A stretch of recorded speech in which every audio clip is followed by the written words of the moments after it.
Elijah over here. A couple of rows back. What's up, bro?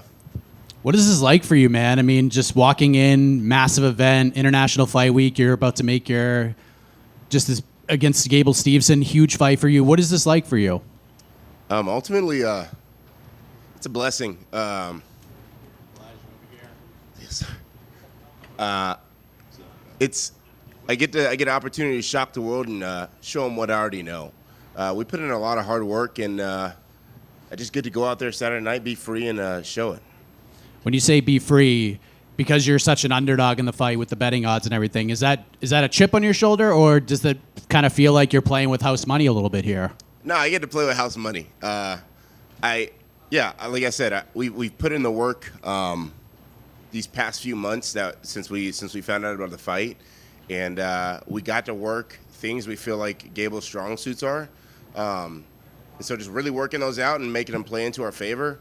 And like I said, we get to show the world what we already know, and that'll be a win. So, I don't want you to give away game plans or anything, but obviously Gable's fights, there's tape. You could see them all. Yeah. What have you taken away from his fights? Do you feel like he's a little green still? What have you made? How have you reacted to what you've seen from him in the MMA world? Yeah, I mean, anybody coming in, especially a big promotion, the UFC, 3-0, you would be a fool not to call you green. That doesn't mean I'm writing him off. He obviously has tremendous competition experience in the Olympics and collegiate wrestling. But yeah. What will it mean to you? I mean, you already know what you guys have already known, right? You're coming in here, playing with house money. Yeah. You're aware of what you bring to the octagon. If you go out there and beat Gable Steveson in front of a big crowd like this, what will that mean to you? When I go out there and beat Gable Steveson, I mean, it'll mean the world. My wife's here, or she'll be there. My son will be there. Just to be able to do it in front of my loved ones, the ones that have kind of thugged it out with me this entire fight camp, my coaches, all the ones that believe in me, you know. Just being able to show them that the work that they've put in and the belief that they put in me is paying off. That'll mean the world. Last question for me. Put the analyst hat on. We got Conor McGregor's big return against Max Holloway in this highly anticipated rematch. What is your prediction for this main event? I mean, I have tremendous respect for both of those guys, but we have to take into account that Conor's had a long layoff. That doesn't mean he hasn't been training, but he hasn't been in the competition setting. And Max has been cranking fights out yearly. You're wanting I would say, Max by decision. Yeah.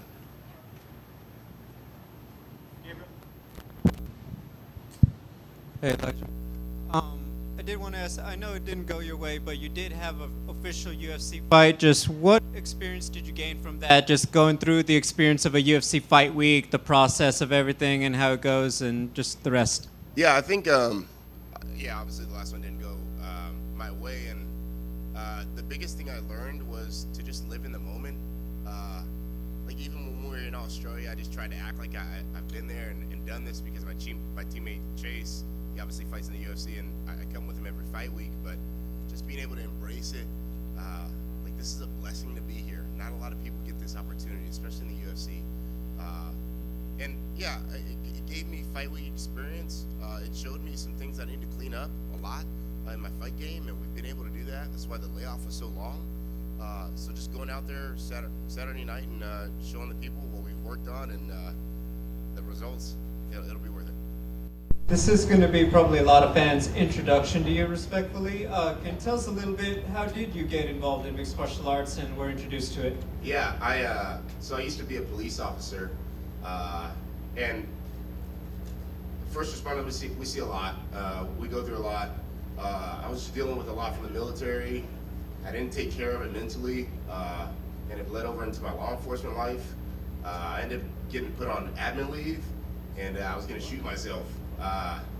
And thankfully, I had a buddy of mine call me at literally like the last second, and he and Jesus Christ saved my life. I guess, would you have any advice for anyone else who was in your position struggling and just, maybe it's not mixed martial arts, but what finding that outlet can do for just your health and well-being mentally and beyond? Yeah, man, go get help, bro. Just I feel like I'm talking to the men out there. We deal with a lot and we don't talk about it. Go get help. Go talk to somebody. Ultimately, like martial arts has been a good outlet for me, like a therapeutic wise. But therapy, man, don't be afraid to go talk to a therapist, man. Tell them how you're feeling and get whatever you're dealing with off your chest.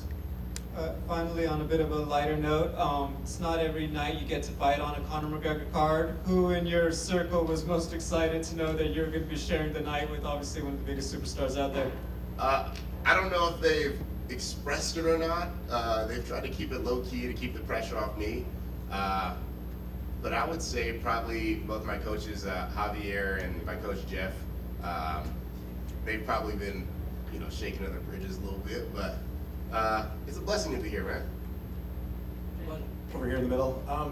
As far as training partners, did you bring anyone in to kind of emulate Gabe? I know obviously it's hard to get someone that high level, but take me through camp a bit and just who you got to work with. Yeah. So my coach Jeff, 'cause I'm from Seattle, so he kind of gave me the blessing to go down to Arizona and train with Waldo, and so Coach Javier he'll be in my corner, but getting sparring rounds with Waldo, getting sparring rounds with Tyrell Fortune, who is also an Olympic wrestler.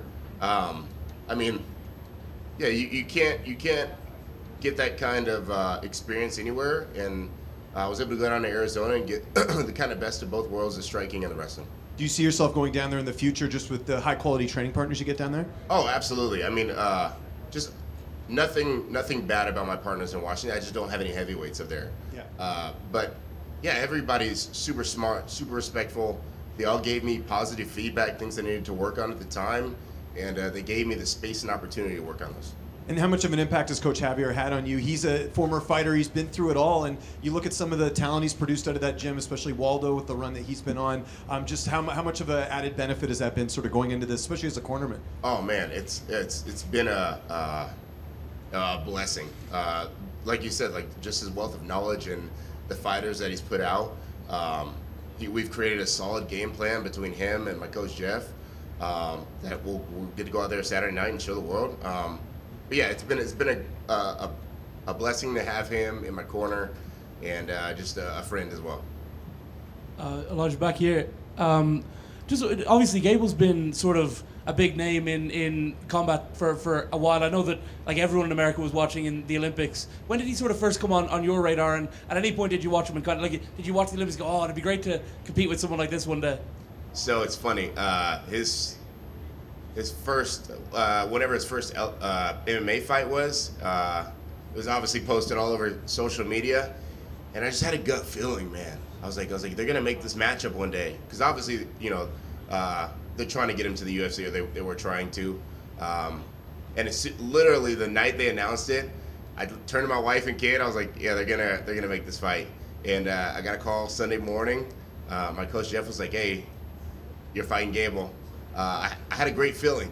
I told him it was a good fight. It's a good matchup. Maybe not to the outsiders who don't see the work that we're putting in, but to me and my team, it's a great matchup. Well, speak about those outsiders, and like I guess people presumed because of his pedigree that he was just gonna get signed and immediately be fighting like top 15 guys or guys who were in that vicinity, and then you were getting a lot of like disrespectful talk on social media. Did you see a lot of that, and what's kind of your message to the people who are saying who's Gable fighting, or all these people who are disrespecting you? Oh, I don't care, man. Fans are gonna say what they're gonna say. They'll see Saturday night. I think people forget that the UFC is the best fighters in the world. So we're taking the best in the world and placing up against the best in the world. So writing off any UFC fighter is ridiculous. And speaking of the best in the world, obviously when you get in there on Saturday night, you're facing Gable Steveson, but also right behind him in the corner is going to be John Jones. Looking forward to putting yourself against Team Jones as well? John Jones isn't in the octagon, so it doesn't matter to me, Gable's going to have to make the decisions that he thinks are the right ones in the octagon. Obviously, you have your corners talking to you, but it's fight game is real fast. So things can happen in a split second. So who's in his corner, it doesn't faze me. Thank you.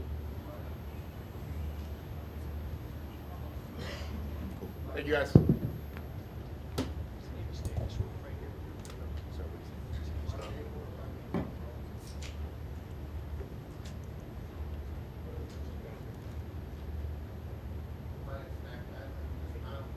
I'd show my butt cheeks, but there's some women in here. I don't need a case or anything. Thank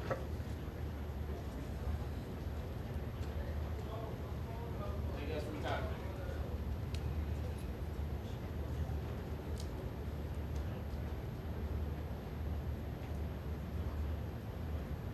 Terrance McKinney coming in next.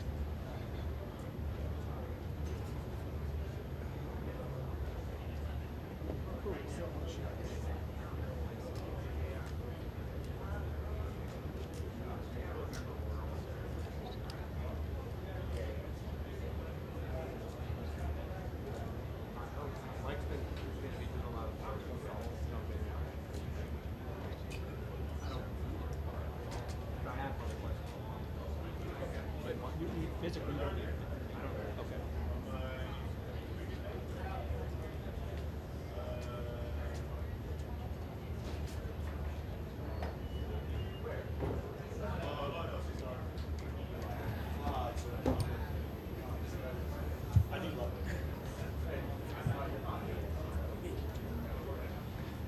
Terrance, over here. Yes, sir. How you doing, my friend? I'm doing great, man.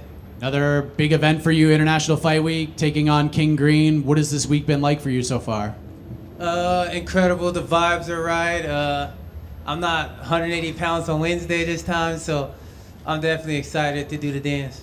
So what's going on with how this fight came together? Because I know King's been talking about hanging out with you about a week before the fight was announced, and maybe he thinks that maybe he thought you were homies, and maybe he thinks he's a pushover. That's kind of his vibe from you accepting this fight. Can you talk about your perspective of how this fight came together and King's comments about this?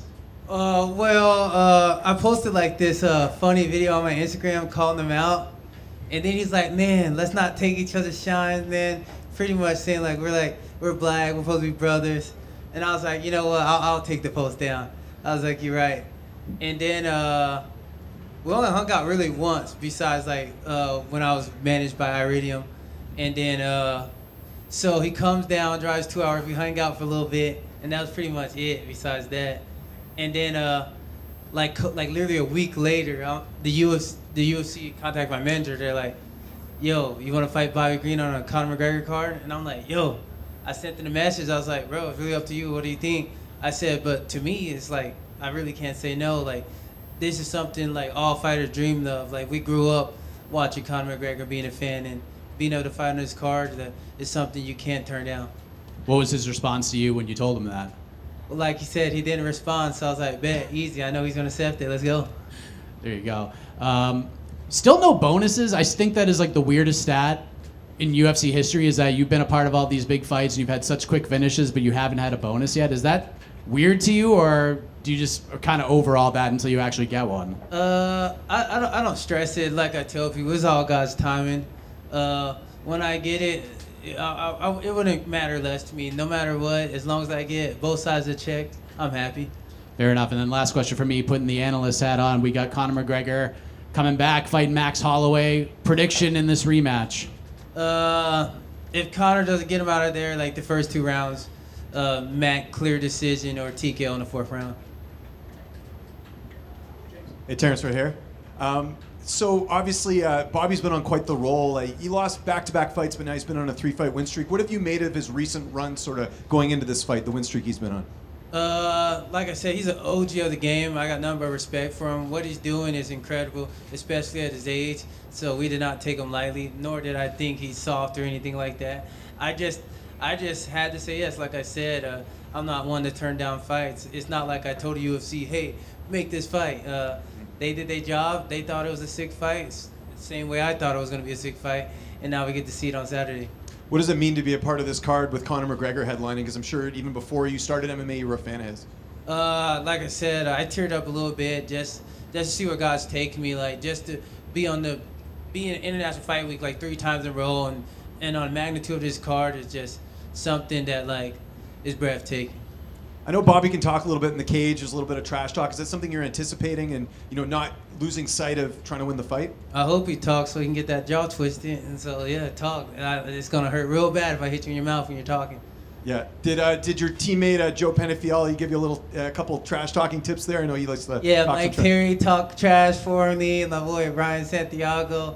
We had all the crap talking. Plus, I'm a black kid. Anyone I fought back where I'm from, they was talking the whole time we're fighting, so it ain't nothing new. And just last one for me, where would a win, especially a finish over Bobby, put you? I know he's a bit older, but he is a name in the division. I think we definitely can call for a ranked opponent and get it. Anyone that beat him got a ranked opponent, so I'm praying for the same. Terrance, from right here.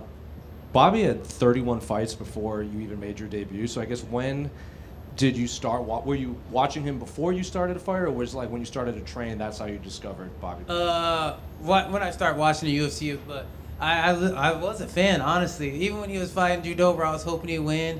Yeah, like I said, it's nothing but respect. Like, this is business. If they tell me to fight my mom, I guess we gotta fight, Mom. I love you. I'll give you a hug after. Same way I'll give Bobby. Like, we could be bros after, man. We can celebrate together, man. Let's give these fans a show.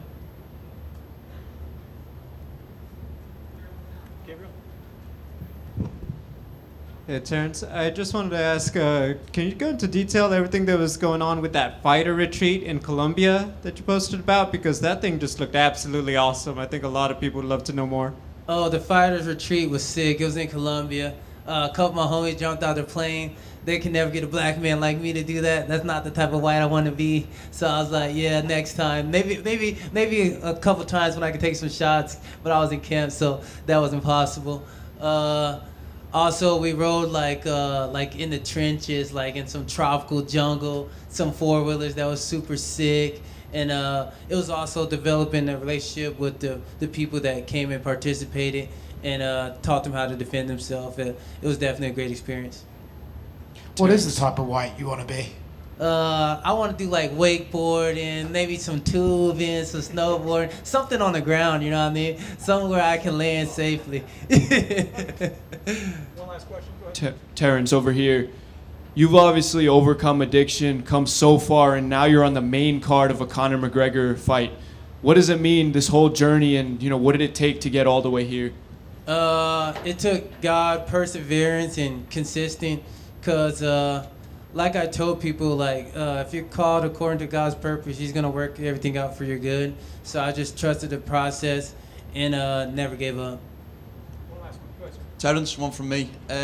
By the time you made your debut in 2017, Bobby already had 32 fights. Has he been a guy that you've watched on your come up? I started watching him like a little bit later once I found out about him. But yeah, like I said, he's entertaining. What's not to like about the guy? Like I said, you guys, he just probably had a lot of trauma, so his mind a little bit twisted. But I just know he just need love. Like I told him, man, you got a little brother, and it's all love, man. This just business. Awesome. Thank you, guys.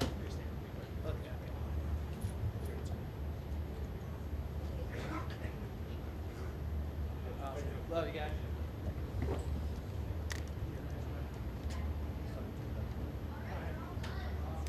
Robert Whittaker coming in next. Robert Whittaker.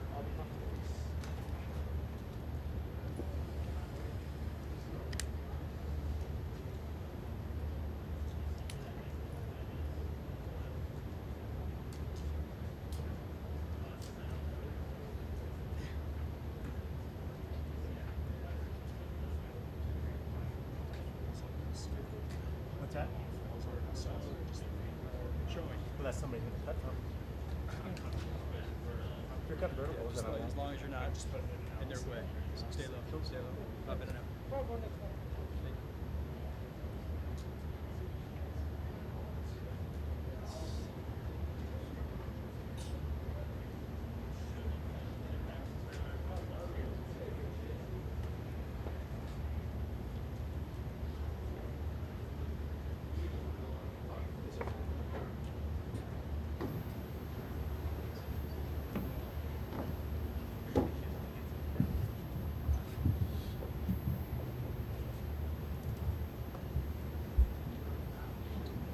Rob back here. Over here in the corner. How you doing? Light heavyweight Robert Whittaker. How does that sound a few days before a big fight? The best. You know, the middleweight Rob Whittaker chapter has closed. I'm very happy as a light heavyweight. It is honestly life-changing. I recommend it to anybody. How so? How is it so life-changing? Obviously, not having to cut all the weight is big, but what do you do with all this extra time now? I still do have to cut weight. It's just not as brutal. It's not as bad. You know, and I was able to fuel myself much more during the camp. Recovery was much higher. Like my moods were better. Everything was just much better for it. Fighting on the prelims is something you have not done in over a decade. Do you like this? So you can sort of get out a little bit earlier, have a little more family time? What was your reaction to being on the prelims? Yeah, you know, I guess at first I was a little butthurt. You know, ego is a thing. But I quickly started seeing the silver linings, less to do, earlier fight, in and out sort of thing. But then I got shafted and still have to do all the media that I normally do anyway. So, yeah. But it's cool. It's cool. It's an amazing card to be a part of. I'm thankful for the opportunity to be there. Like I said, middleweight Rob Whittaker, the chapter has closed. This is light heavyweight Rob Whittaker. I'm here to start. You know, it's a new chapter. It's a new page. So I'm looking to get in there, test the waters with Nikita. Tough guy. Yeah, look to have some fun. What does it mean to you to have your whole family here with you? All your kids here, going through this process of this new journey of light heavyweight Robert Whittaker. What has that been like this week for you? A big prompt into why I made so many changes was that I didn't enjoy the last couple of camps and last couple of fights. And honestly, things had to change. Otherwise, I wasn't going to continue. So I made the changes. I moved to light heavyweight. I did the back end of my camp at City Kickboxing just for the bodies and stuff.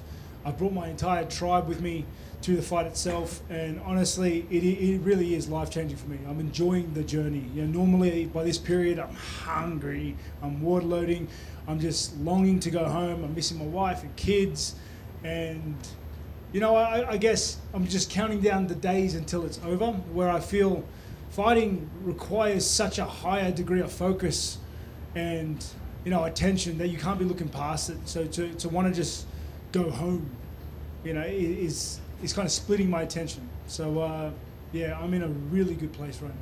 And then last thing for me, we've seen you on the desk. We've seen you do sort of some analyst work. Let's put that hat on. Conor McGregor, Max Holloway 2, who you got and how? There's a lot of variables in this fight. Yeah, I guess Conor hasn't been in the firefight for a long time. I don't know what sort of work he's been doing outside of the octagon, but I'm sure it's just not the same. If you're not in competition, it's not the same. So there's that factor, as well as like bouncing back from that leg break, bouncing back from things. It changes you. Time changes you. So yeah, there's that variable, and then there's also the look that Max is at 170. We haven't seen him at 170. He's a volume cardio sort of striker. So to see him at 170, where, you know, generally speaking, the higher the weight divisions, the less cardio, the less type, like faster cardio, I guess, than like featherweight and whatnot. So it's hard to say. Like I'm gonna be backing Max because I like him, but I think he gets it done. He's been battle tested a lot. He's been in the game. He's had these 5-round fights. He's had to grind through it. I think getting comfortable outside of fighting and being away from it for so long is really going to impact, you know, Conor. Especially a guy like, I feel like his superpower when he was coming in, obviously his swagger and his ability and striking power and prowess is undeniable, but I think he was hungry. He had a real starved look in his eye when he was tearing through people, and I feel that was a superpower that disappeared when he made $100 million. Rob, the old mantra is a happy fighter is a dangerous fighter. As someone who's there this part of fight week, not cutting as much weight as you were, do you feel happier and do you feel more dangerous? Is that something you believe in?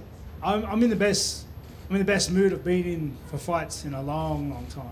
Like this doesn't feel like I'm not dragging my feet to work per se. You know what I mean? I'm happy to be here. I'm happy to be a part of the journey. I'm enjoying the journey more because my kids are seeing it. They're a part of it too. Everyone, yeah, it's much easier to enjoy things when you're letting your kids experience it for the first time. You know, I'm enjoying things for the first time again. It's it's cool.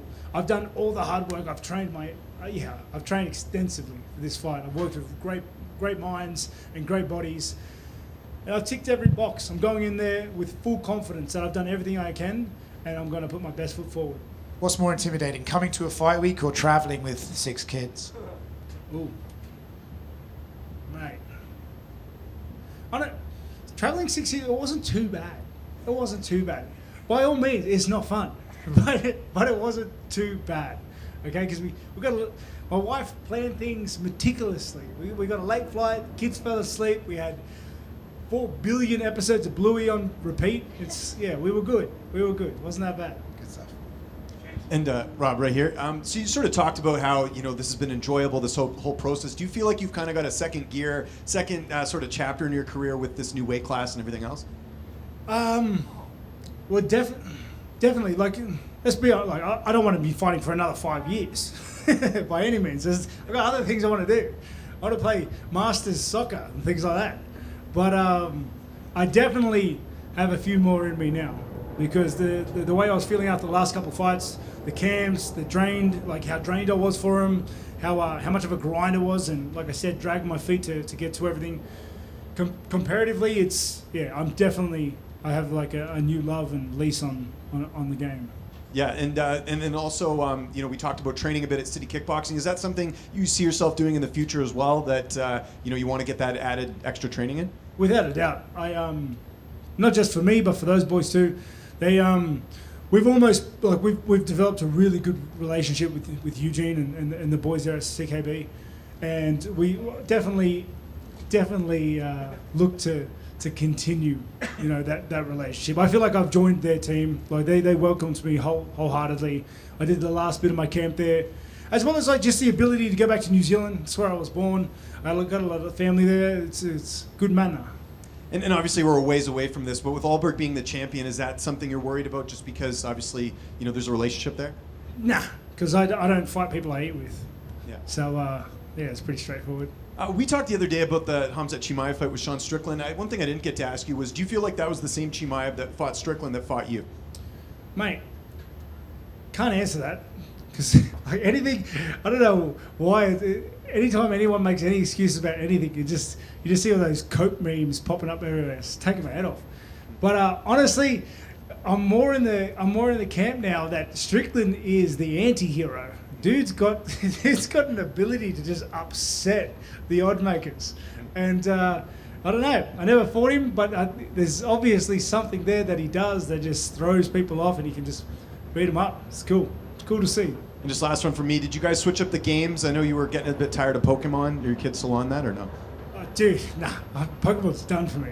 I bought it, played with the kids a little bit, but it's just not my cup of tea. My kids froth on it, and they're still battling and doing their things. But my Pokemon days are over, mate. Rob, right here. Oh, sorry. I was just going to say, obviously Nikita started his career as a heavyweight too. If you're able to go in there and kind of push him around and your strength feels pretty good, is that just even further validation that this is a weight class where you can thrive? I don't need a validation. I know this is my weight division. Like I'm never going back down to middleweight. That fella is gone. Let alone, we have, who is it? We have Chimaev, we have Derrida, we have Costa. They're all light heavyweights now. So it's like I've already danced with some of them. You know what I mean? Yeah, and you say the middleweight Robert Whittaker is gone. How do you reflect on him? Where does he rank among the best middleweights who ever did this? Yeah, he had his moment. He was pretty good at a point. But, yeah, I'm proud of the work and the legacy that I've been able to accomplish. I've fought through errors of fighters in the top 10 as champion, in the top 5. The stats, are remarkable themselves, and I'm proud of the work that I did. But it's time to turn a new leaf. I'm excited and I'm happy where I am. Rob, you obviously have been closing the door on middleweight, like you're saying here. But let me ask you, since the door is closed on middleweight now, can you tell us what were you walking around at? How much weight were you cutting? Is that something you can share with us for middleweight? Yeah.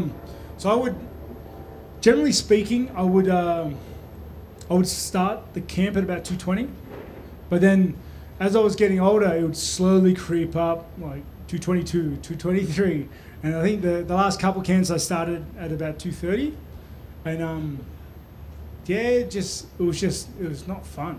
You know, by that week 5, week 4, week 3, start to really feel the lack of recovery because of the calories, start to feel drained, start to feel a bit fragile. And then this week and the week prior, I'm not eating anything. It's not a lot of fun. Yeah, it doesn't sound like fun. And let me ask you, is that walking weight, is that any different or carried any different now with this camp and this weight division? Yeah. So I probably did most of my camp at about 230. And even now, like, I'm pretty lean, and I'm in fight week itself, I'm still 220. So I'm at a good size. Like, and that's why as many people say that I'm a small guy, I'm heavy. You know, my ass is fat. And last one for me, it sounds like with the previous question from Mike, it sounds like you've already pressure tested how you're going to be at 205. You don't seem to be too worried about that. So my question is basically, the question is, how's the speed? How's the cardio with the new weight? I imagine you've tested all these and everything matches your standards? Definitely. When I was at CKB, I was training with the likes of Navajo Sterling, who had a good win the other day, Tyson Pedro, these bigger guys, a lot of guys on the local scene you haven't heard of.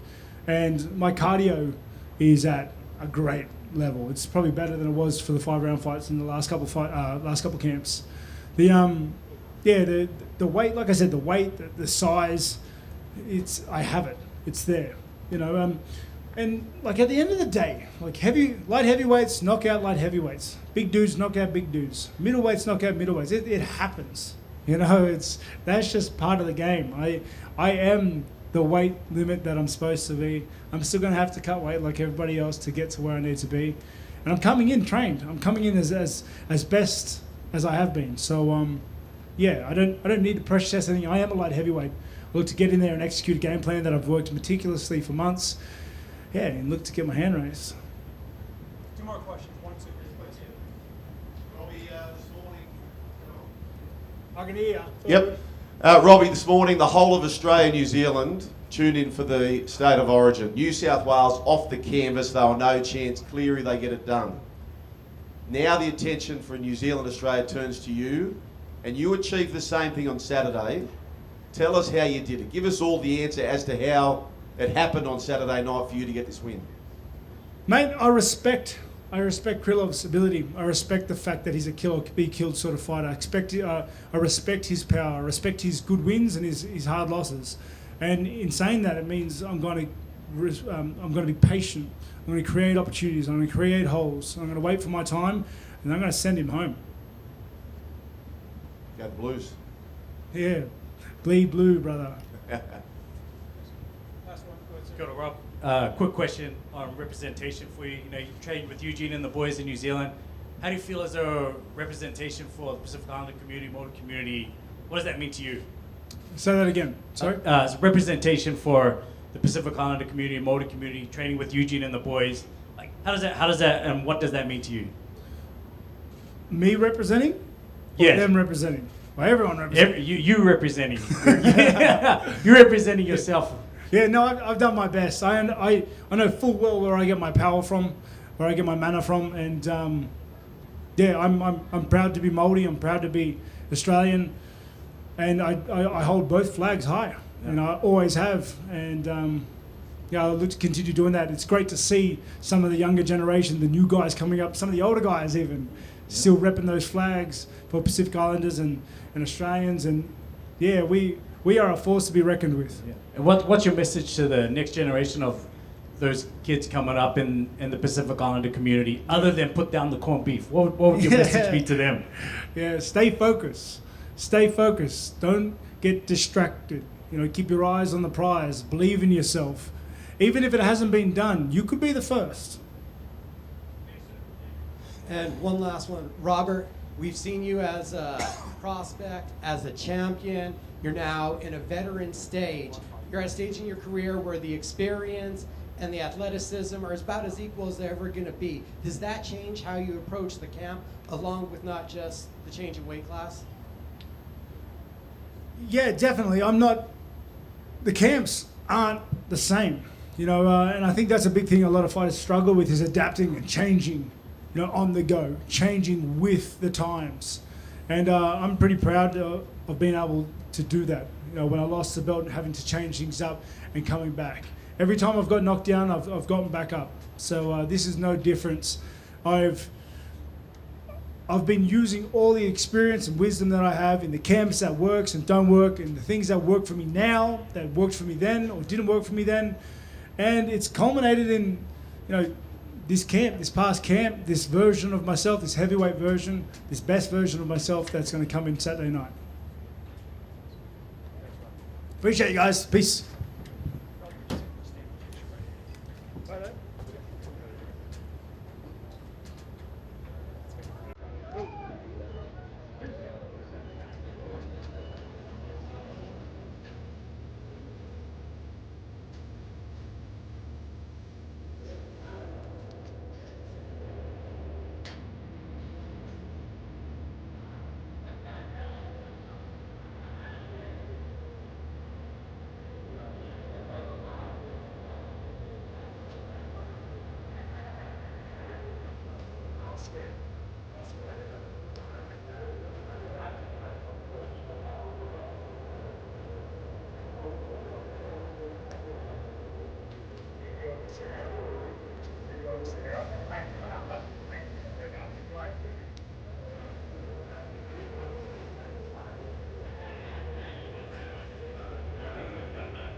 It's better to get up here with the audio and the lighting and all that stuff.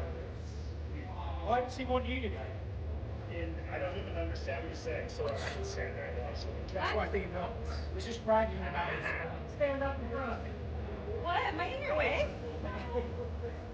You dance in front of my camera? You can go ahead and start with this and then yeah, go ahead. Let yours on that screen. Over here?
Hey guys.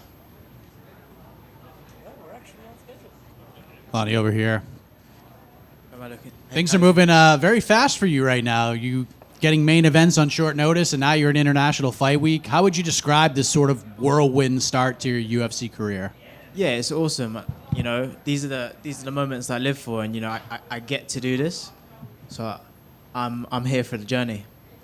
And then the fight with Brandon Moreno was an incredible performance. I think you opened up a lot of eyes with that fight.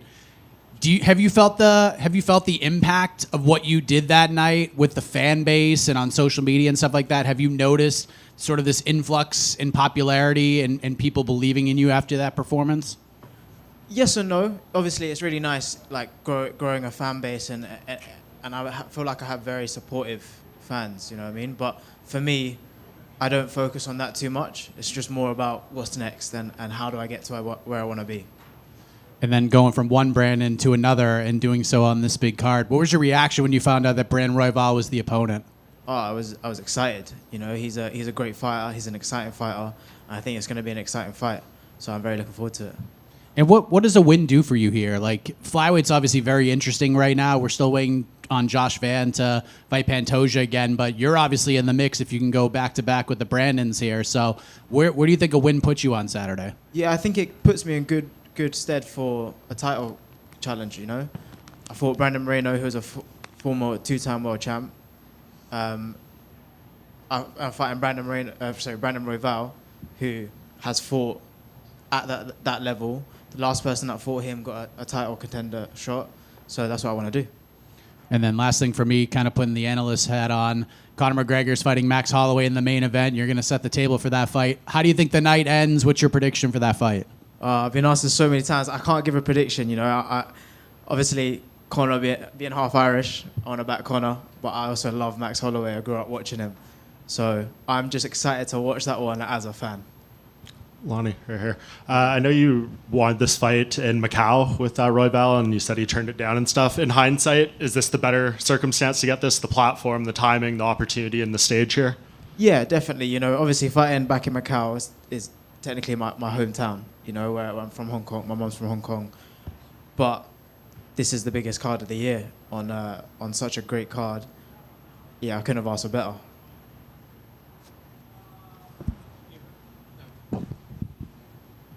Over here.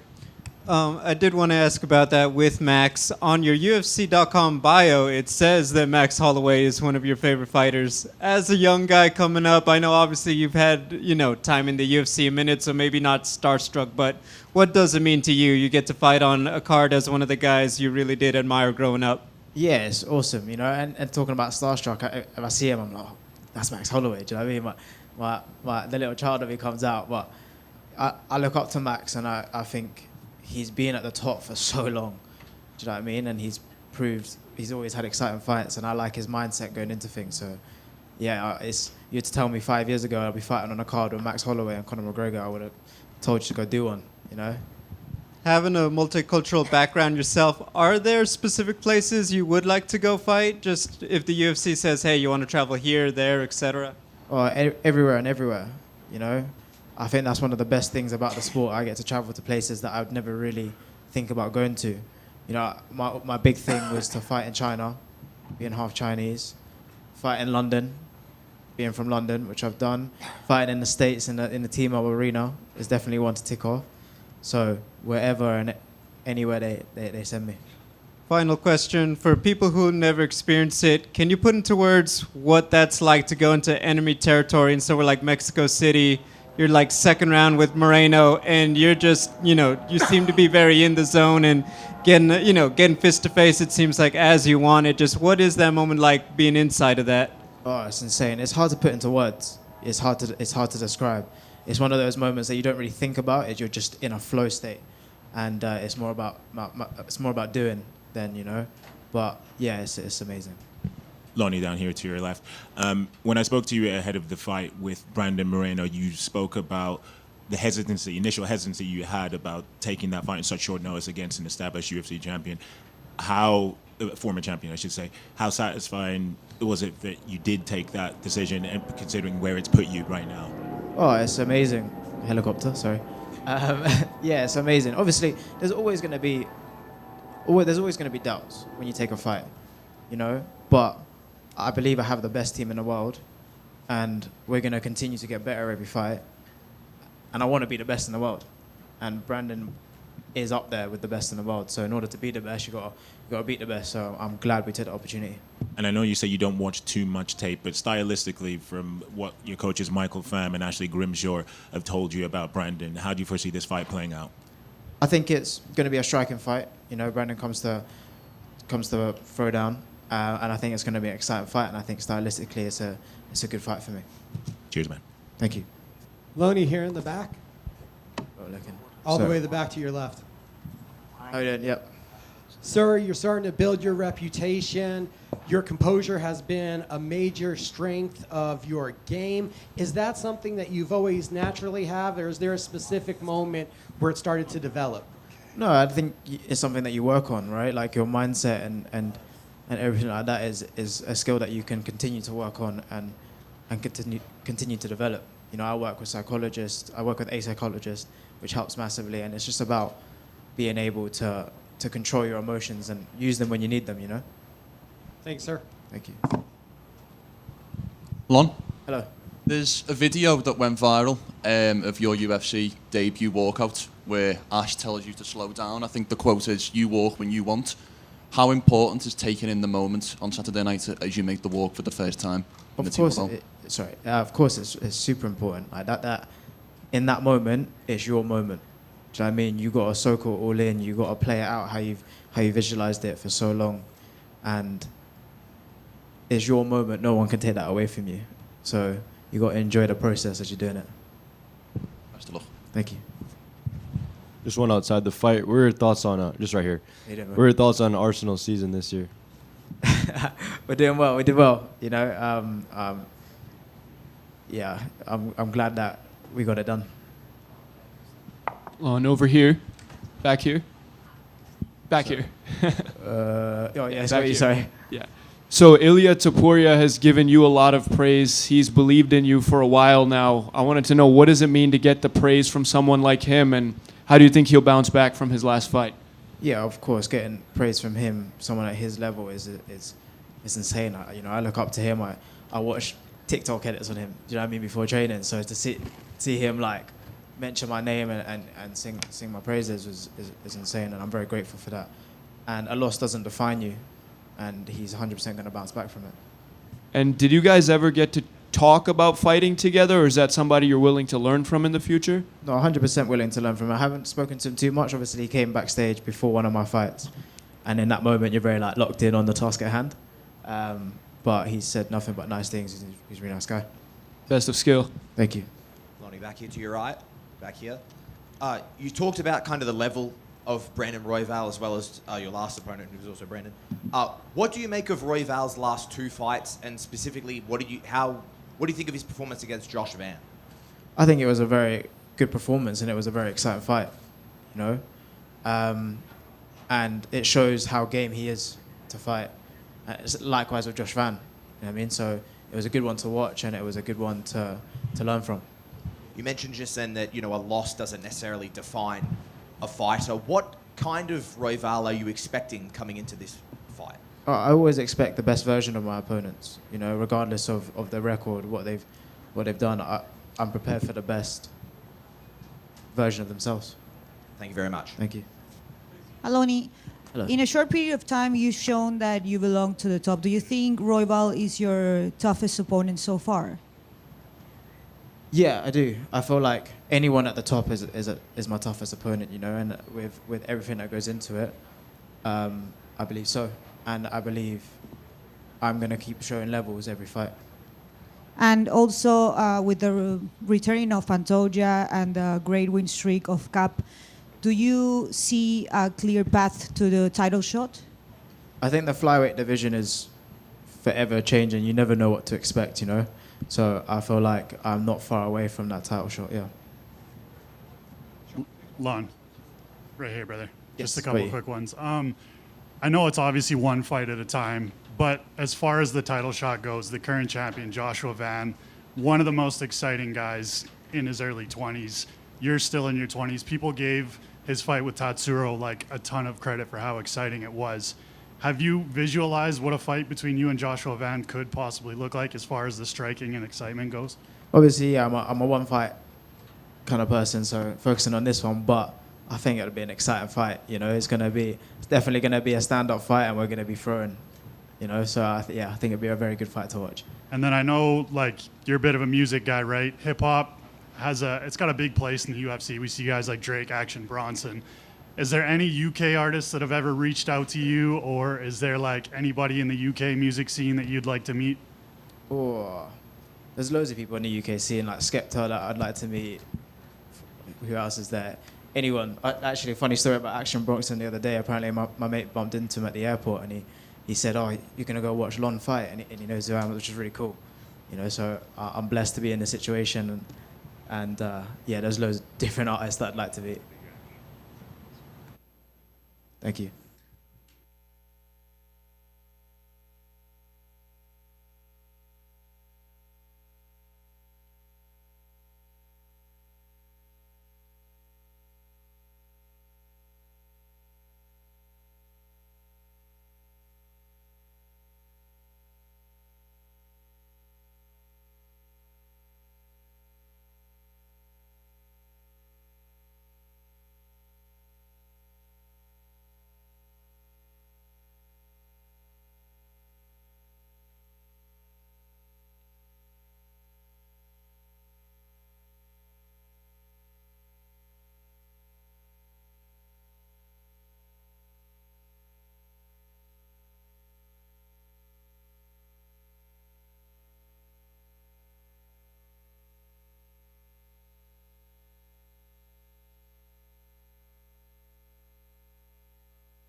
There's a gang of people here today. Mario back here. It's nice to get what you want, right? I mean, your last performance obviously showed the UFC something in order to get you this rematch with Cory. But what did that showing against Vinicius do for you in your confidence? It just got me back on the win streak, right? Coming back from that loss and then going out there, main event, second round finish. You know, we're back on the win streak. So it didn't really affect my confidence, actually. I just knew I just had to get back in there, fight here in the States, and that was pretty much it. I know Cory's done some interviews, and he doesn't really consider this a rematch just based on how the first fight came together. Like, how do you view the first fight? Because you took it on short notice. It was your UFC debut. Do you use that as like a chip on your shoulder, or do you view it as a fight that kind of didn't happen because of the circumstances? No, I view it as a fight that did happen, you know, but we both have grown from that time. We're completely different fighters. At the end of the day, it is a rematch, but we're completely different, so I'm excited for it. How much has he changed in your opinion? Like how much has he evolved in your eyes, and what were your thoughts on his performance against Merab? I don't think he's changed too much, actually. I think he's always been a striker. I think he's always going to be a striker.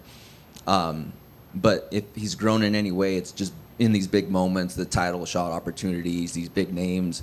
I think that's how he's grown. Sean O'Malley set the tone for the team with a nice knockout at the White House. How did you react to that? I know you have a close relationship with him, and how much of a boost did that give you heading into this fight? Yeah, I mean, Sean doesn't really train at our gym anymore, but I was happy for him. I'm glad that he got a finish. You know, he's coming off those hard losses, you know, against Merab, and so I was excited for him. And last thing for me, I've been asking everybody this, but Conor versus Max, the rematch. You know, your rematch is going to take place first, but it's going to end with another rematch. How do you think the night ends? What's your prediction for the main event? I got Max Holloway in that fight. Yeah, I think he's. I think the longer the fight goes, it's going to play more into Max's hands. Mario, from right here. I saw an interview where you were where you said someone in the UFC tagged you in the highlight of Cory's submission over you on Instagram, and you were very confused by it. Did you ever get to the bottom of that now that you're here at Fight Week? No, I mean, I actually seen, I think the UFC posted it up that, I was like, dang, I'm like, they're going to do me like that, for the promotion. But it's whatever. It was 7 years ago, so I wouldn't even be happy with that highlight if they had to pull that out. Hey, Mario, how's it going? How's it, brother? So we sort of talked about the fact that obviously Conor McGregor's headlining this card. Does this fight week feel a bit different than other cards just because there is obviously going to be a lot of eyeballs for Conor on this one? A little different. I've been on big cards before. But yeah, it's looking to be pretty big. So I'm excited to be on this card. It's going to bring a lot of eyes to the rest of us, on the main card, the prelims and stuff. So it's cool. I know Mike talked about Sean O'Malley, but what about Marcus McGee, your good teammate and guy you train with all the time? He got a big win, and I know he was kind of sidelined for a while, and I know you two sort of go in the room a lot together as far as the rounds. Mm-hmm. How about his win and just, him getting, that win back? How much did that sort of impact you guys in the room? Well, he wasn't coming off a win. He was coming off a loss. The loss, yeah. To Piotr Jan, the champion.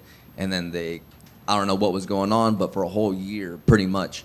And then they gave him someone that had, I think, 2 fights in the UFC. But whatever, I was happy for Marcus. Now he got the ball rolling now, and I'm excited for any opportunity he has now. And I know you've done a lot of sort of coaching at the lab, and I know a lot of guys look up to you. You train with a lot of younger fighters. Like, how much support have you had going into this fight? Because this is a big one here. If you get this win over Cory, it's going to really propel you up the rankings. How much support have you had sort of going into this one? It's been huge. Like at the beginning of camp, it's kind of I do my own thing. I just go in there, train. But this last week, you can kind of feel it from everyone. Everyone's saying, like, good luck, man. Like, hey, you're an inspiration. You're the leader of this team. And I don't really hold that position. I just go in there and just work my hardest. And I guess I'm just the leader of the team, I guess.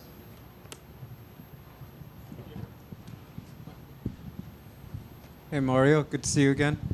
I want to know, if you could go back, where would you say, or how would you describe where you were at in your skills and in your career when you went into that first fight with Cory Sandhagen? At that time, I was working, pretty much full time as an auto glass installer, working out in Phoenix during the summers.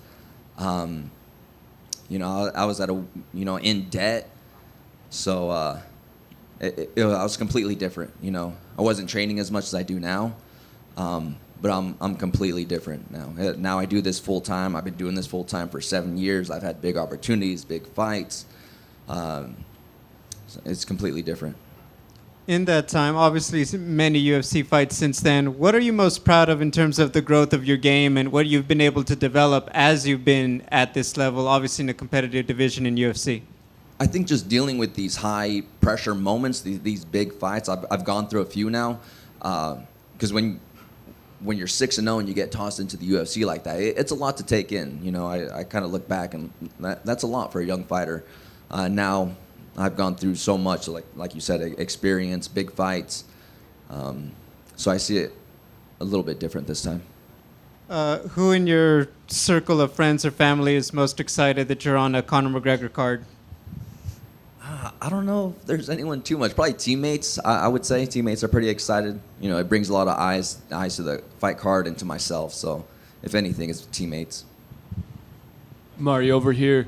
A couple of years ago, Conor McGregor was tweeting against you because of the Jose Aldo fight. I know you defended yourself. Have you guys had any interactions this week? Are you guys chill vibes? No, I haven't seen him. I haven't seen him at all this week. So. It's whatever. I'm focused on my fight. I'm sure he's focused on his, but it's whatever. And it seems like the narrative around you has changed because you've been in a lot of interesting fights. It was just one lackluster fight. You got a lot of praise for the Umar fight. Have you felt that love from the fans and the respect from the public since? Yeah, definitely. Especially after that Aldo fight, had that patchy mix, and a lot more from that Umar fight than Patchy for sure. So it's pretty cool. I mean, if you look back at my last 4 or 5 fights, that is the one off, and we all go through things through camp. So, but I'm fully prepared today. Mario, I spoke with your teammate, Jose Delgado, last week, and he said what he thinks makes you one of the best bantamweights in the world is your ability to fight. Do you feel like you need to turn this into a fight in order to get the win on Saturday? Yeah, I feel like that's my aim, to turn it into a fight. I mean, that's what I'm here for, you know. The thing is like wherever this fight goes, I have answers for everything, you know, and I always push the pace. So it's going to be exciting. So thanks, Jose. I appreciate that. Best of luck. Mario, one back to your left. All the way in the back. All the way in the back. Yeah. Oh, Sir, we've seen you steadily climb up the ranks and have tougher and tougher fights. Was there a specific fight or a specific moment in the gym where the belief turned into a reality that you knew you were one of the most skillful fighters in the division? Skillful? I'm not too sure. But I think my second fight in the UFC, you know, I had just lost to Sandhagen. I fought Jin Soo's son, who had just lost to Piotr Jan, and they had a fight of the night. And they pitted us against each other. You know, that was his debut. So I think they put us in a spot to see who wants it more. And I came out on top. So I think that was a pivotal moment for me in my career.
Max over here, back of the corner.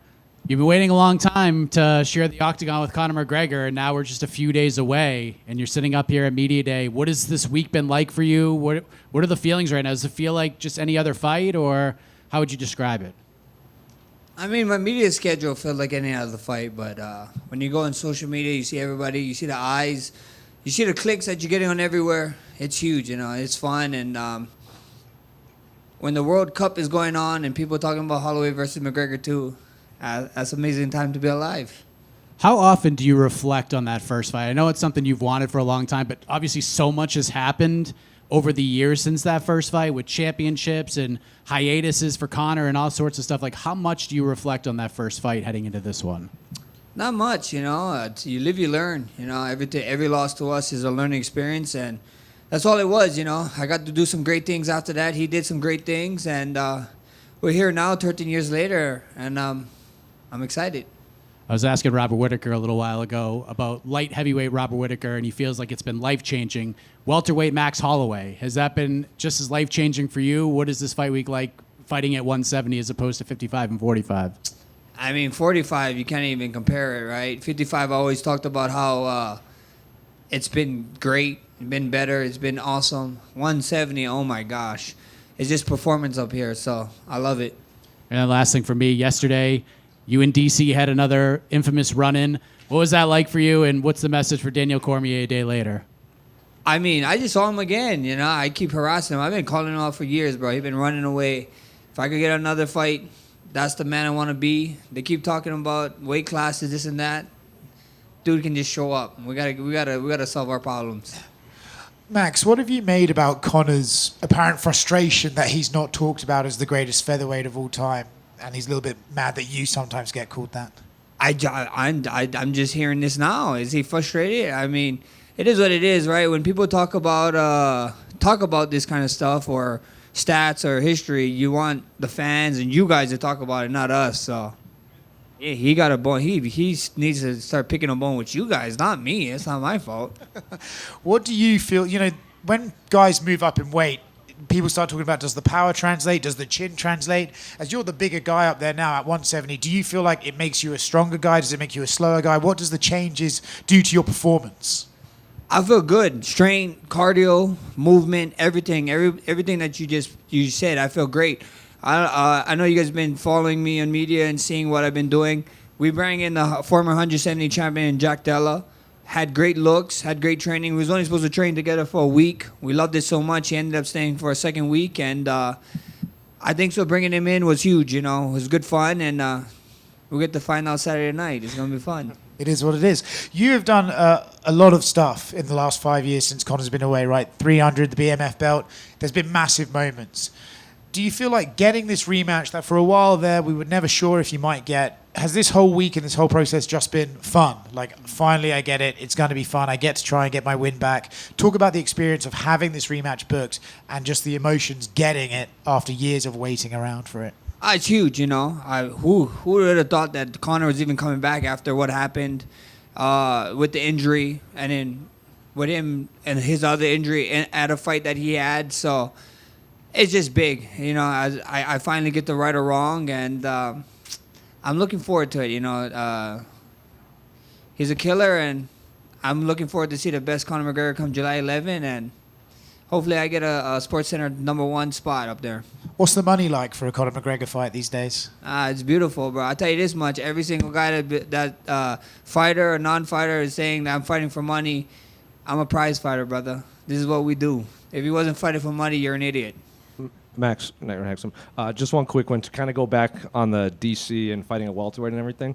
On Embedded, almost 10 years ago, there's a clip of you calling DC, quote, a fat shit because he gets to eat rice. So Yeah. how's the diet been as a welterweight? I guess I get to call myself a fat shit because I get to eat rice now in fight camp. But yeah, it's awesome. It's awesome. DC's a fatter shit, so now it's crazy.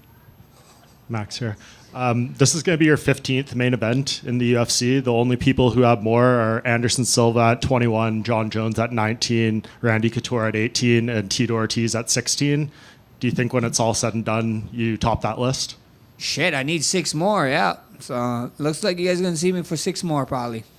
And I know you keep saying you want that 300 moment, right? And you're chasing that again. But I feel like I always hear fighters talk about when you start chasing things in the fights, that's when they don't come to you. So how do you, I guess, find the balance in wanting something spectacular, but also fighting as you need to? I understand what you're saying, I couldn't tell you, but that's the things that I want, I didn't, like you said, I know there's records out there that I want. I guess I didn't even think about them, so you just made me change my mind. I'm not chasing no moment. I want Sports Center top 10. Maybe we get the number 1. See, reverse psychology. And I know you said last time you didn't love having to do all the face-offs with Charles, the Paramount one. I don't think you're going to have to do it because we're not at the Apex this time. So are you just looking forward to seeing Conor for the first time tomorrow in front of the crowd with all that energy? For sure, yeah. I mean, I think that face-off is just weird, bro. Weird as hell. You keep seeing this guy. I mean, I know I'm usually cool with the guys, even with Charles, but so just weird seeing him true. Like, we're not going on a date or nothing, Just let me see them one time, so... At the end of the day, I'm glad that we finally get to go back to somewhat normal. The press conference, weigh-ins, and then fight night. Should be fun. Max, you beat Gaethje and you are the BMF, but Conor insists he's still the true owner of the division. What are you going to do this Saturday to prove his time has passed? I'm going to go in there and put paws on him. I'm going to make him wish that he didn't come back. Actually, no, I'm not going to make him wish that. I'm going to make him think that he can do it one more time so we can rematch at the end of the year. Max, down here to your left. Dead here to your left here. You can't see me. Anyway. I feel like the consensus among most MMA fans, given Conor's layoff, is that you should walk right through him, particularly with your volume-heavy style. How is it competing with the pressure of being the one who should come out with the victory? I mean, that's crazy talk, right? A lot of people, a lot of fans is counting Conor out, which is crazy. I mean, a lot of people count Justin Gaethje out. I mean, this is different. This is different situations, right? But this guy has unlimited money. You know what I mean? He has a lot of connections. He's coming back from a crazy injury. He supposedly found God. His kid is going to be here at the fight. I saw Tim Grover in a picture with him. I don't know if that's the coach now, but he's doing all the right things. You know what I mean? So I'm getting ready for the most dangerous Conor McGregor we ever saw, and nobody's telling me otherwise because once you start overlooking people, things don't go too well for you. And you mentioned it there. He has millions of pounds, dollars in the bank. He has accolades. He doesn't need to do this. What do you think that says about his character? He's an animal. He's a warrior, bro. Nothing but more than respect. There's a saying that that I grew up watching. I forget what boxer promoter said it, but I was watching a documentary, and he said it right. He was like, "Why the hell would a rich kid fight? Rich kid don't need to fight, poor kids fight." So to see that he still got that side of him in him is exciting. Do you think that you'll be given the credit for beating this version of Conor McGregor, obviously coming off the leg break, the 5 years? Do you maybe wish that this had come a few years earlier? I mean, when it's all said and done, we live in a social media way. I don't think anybody getting credit for anything nowadays. So at the end of the day, if they give me the credit, if not, it is what it is. I get to go out there and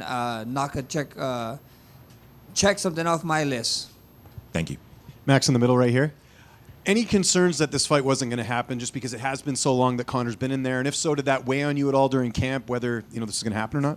Not at all. I didn't have too many concerns. Everybody talked about that one Chandler fight.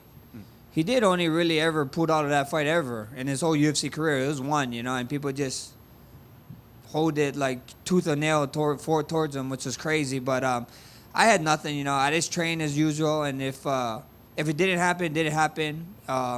If we got to this point and it still didn't happen, then they have other guys in the pipeline, I believe, and we're just ready for whatever. And you mentioned training with Jack Della Maddalena. Is that something you plan on doing in the future, or was it specific to fighting McGregor? For sure. Now we got guys, I'm at that point in my career where I think we have a little bit more connections with a lot of different camps and different people, and bringing in different bodies is good. It only helps me. I learned a lot from Jack, and I'm excited to do more training in the future. Just last one from me. I don't know how much you still follow the Toronto Raptors, but what do you think of Kawhi Leonard going back to the Raptors in the big trade? I'm pretty excited. You know, I gotta Bobby be at the fight, the GM, and I gotta have a sit down talk with him because I don't know some of the stuff we gave up. I'm like, you know, but Kawhi's Kawhi. I'm excited, and who's to say he don't bring one back, you know, to the city? So it'd be fun. Hey, Max, there's another Pacific Islander, more on the Maori side, and Robert Whittaker, who's also moving up a division in this card. So I'll kind of ask you the same question I asked him. What's that like with this camp being up as far as your walking weight goes? Can you maybe tell us a little insight as far as what your walking weight was around 55, and does it change too much for this 170 camp? Yeah, bro, it changed a little bit, you know. I definitely got to get a little bit heavier. We wanted to be a little bit bigger. I mean, the cut is not as crazy, but it's still a cut, so... At the end of the day, your boy finally got to put on some size, and I'm just excited to show you guys Saturday night. And as far as pressure testing it in the gym goes, we just mentioned Jack Della Maddalena as far as southpaw looks. Was there any southpaws for one, and for two, how did that weight feel, you know, moving around for this camp with the extra weight? Feel good, you know. I have my boy Jack, and then we have another guy. You guys don't know his name. My man Will. He's been with me throughout the whole camp, and then he actually had to leave a little bit, so that's when Jack came in, and it was amazing. It was amazing, man. These guys are big boys. I love it, and I love the way I feel. I love my punching power. I love my power with them. I love clinching and feeling everything that 170 had to offer, and I can't wait to show you guys Saturday night. Fantastic. And last one for me, you are 2-3 against UFC level southpaws. You've avenged all those losses minus Conor McGregor, which you'll have obviously a chance this Saturday. Tell me, Max, you don't want to give away too much of the game plan, I imagine, but what do you feel about facing southpaws? Something you like, something you don't like? I noticed in the Arnold Allen fight, you fought like all southpaw almost, and then not as much against Poirier. Do you just change it up for the different opponent, or what's up? Yeah. Every single fight we approach differently, and we saw certain things that work with certain people, and that's what we do. You know, I got some of the best minds in the game, and my coaches. You know, with Ryan Lazarus, Ivan Flores, and Darren Yap. Man, these guys, you guys wouldn't even know their names if I didn't say them. You know that these guys like being in the dark. Max, a large part of the storyline around this fight is obviously Conor's 5-year absence. As a guy who's been so active, how do you think a 5-year layoff would have affected you in your career? Like I said, I think it shouldn't affect him. I think so. I could come back from a 5-year. You give me his bank account, all his connections, brother, I'll be back in 10 years. That's what I'll do, you know? Like, everybody bringing that excuse up. Yeah, the only thing that he misses maybe the walk, the arena, the feel, right? But we still had stone cold killers in there, bro. He still was one of the best fighters in the world at one point. So I'm looking forward to the best Conor McGregor. Best of luck. Thank you, brother. Max, back here. Here. So there was, like, you were asked there about the finances going into this. Is this the best payday of your career, this fight? For sure. I mean, maybe. We see. Everybody keep talking about Conor McGregor, this and that, and fighting for money. Like I said, man, anybody who ever says that they don't fight for money, they're lying through their damn teeth, bro. We're prize fighters. We're money fighters. This is what we want. Did you notice anything, like, particularly when you fought on Paramount the last time versus obviously you're a pay-per-view headliner, your last one would have been against Poirier on pay-per-view. Did you notice, like, financially there was much of a difference between those two? Yeah, for sure, 100%. And if you didn't notice it, you guys need new managers, fighters. Wait, was it good or bad? It was very nice. And last one, just you were asked there about, Oscar asked about, Conor being frustrated at being, not ranked as the best featherweights. Of the 5 who have had that belt, you, Volk, Ilya, Conor, and obviously Aldo, how do you rank them from 1 to 5? I think Aldo is my favorite, you know what I mean? But I can see the case with Volk for sure, you know what I mean? And then I also see through the media size-wise, and I'm not going to rank myself in it, right? So if it's 4, would have to be Aldo, Volk. Maybe you give a little bit more to Ilya because of who he did and the guys he fought, right? And then Conor just won it one time, boom, disappeared, became a double champ. So, kudos to him, but that's just the way I look at it. Thank you, guys.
Paddy over here.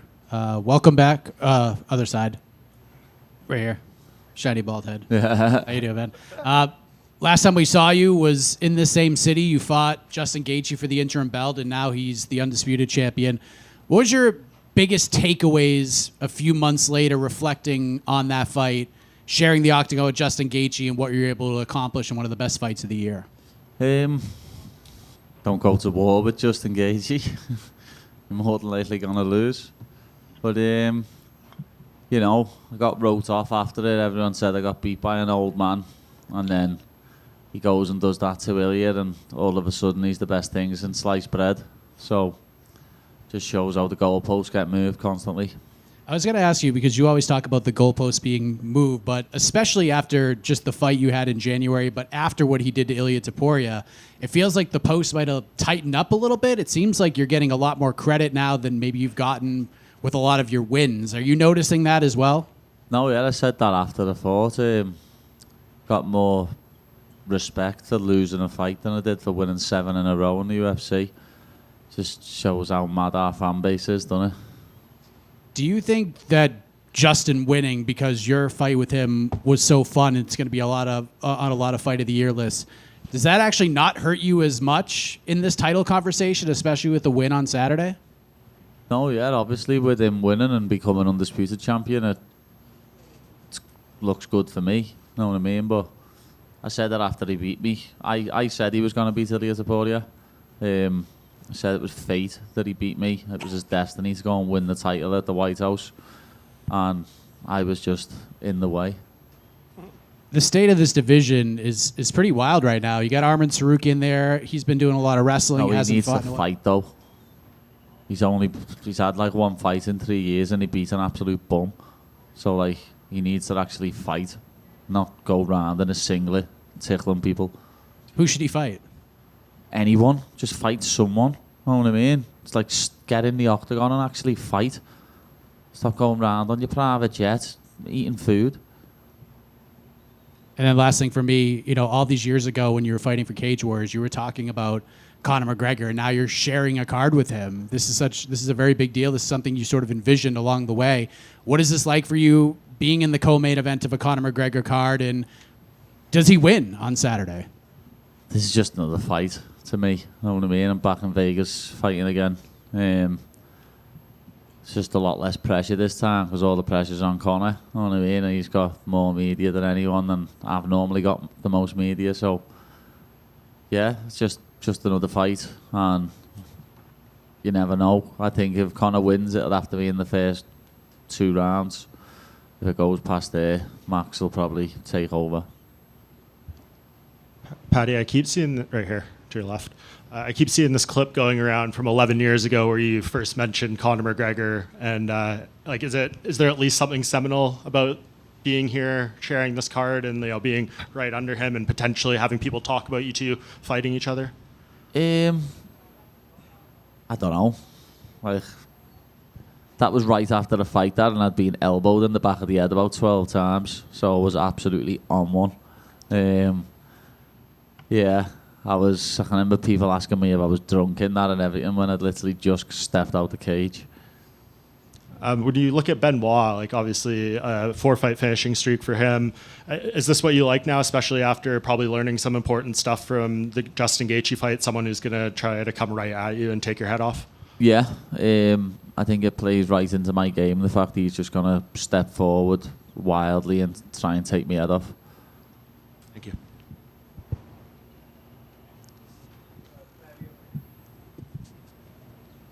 Paddy, I was wondering, it came out that people were like, oh, all the attention for the fight with Justin and everything else, and just, was he buying into it? Was it just how his body language and it was deceiving us? In hindsight, how do you feel about how you handled everything going into that fight with Justin before actually getting in the cage? Felt good, you know what I mean? Don't really know what else to say to that, you know what I mean? I felt good going into the fight. I just didn't fight the right fight. It's been a while since you've had a little bit of a back and forth with an opponent. Benoit hasn't really, been one to throw logs on the fire, so to speak. Do you miss a little bit of having that, at the press conference, so we're going to get into it? Or is it nicer that, it's just about the business and the fighting? I'm up for anything, know what I mean? If someone wants to start something, I'll finish it. But if you want to be cordial and have no beef, then I don't mind. Paddy, I know you said what you feel like lost you the Gaethje fight was not sticking to the game plan. How important is sticking to the game plan on Saturday night? Very important. That's how I've won all my other UFC fights, you know what I mean? Putting a game plan together and actually working it. Where against Gaethje, I just bit down on my gum shield and started scrapping. It was pretty stupid of me, but you learn from it. And what are your thoughts on the new AI rankings dropping you from 5th to 9th in the world? No one's really taking notice of them anyway, are they? So who gives a fuck? Paddy, over here. You fight on Saturday night. England is also playing Norway. What are you more nervous about, the fight or the soccer? I'm not nervous about either. What are you more excited about? What do you think, lad? Something that 11 other fellas are going to do or something that I'm going to do? Good answer. Yeah, that was a bad question. Apologies. And one more question from me.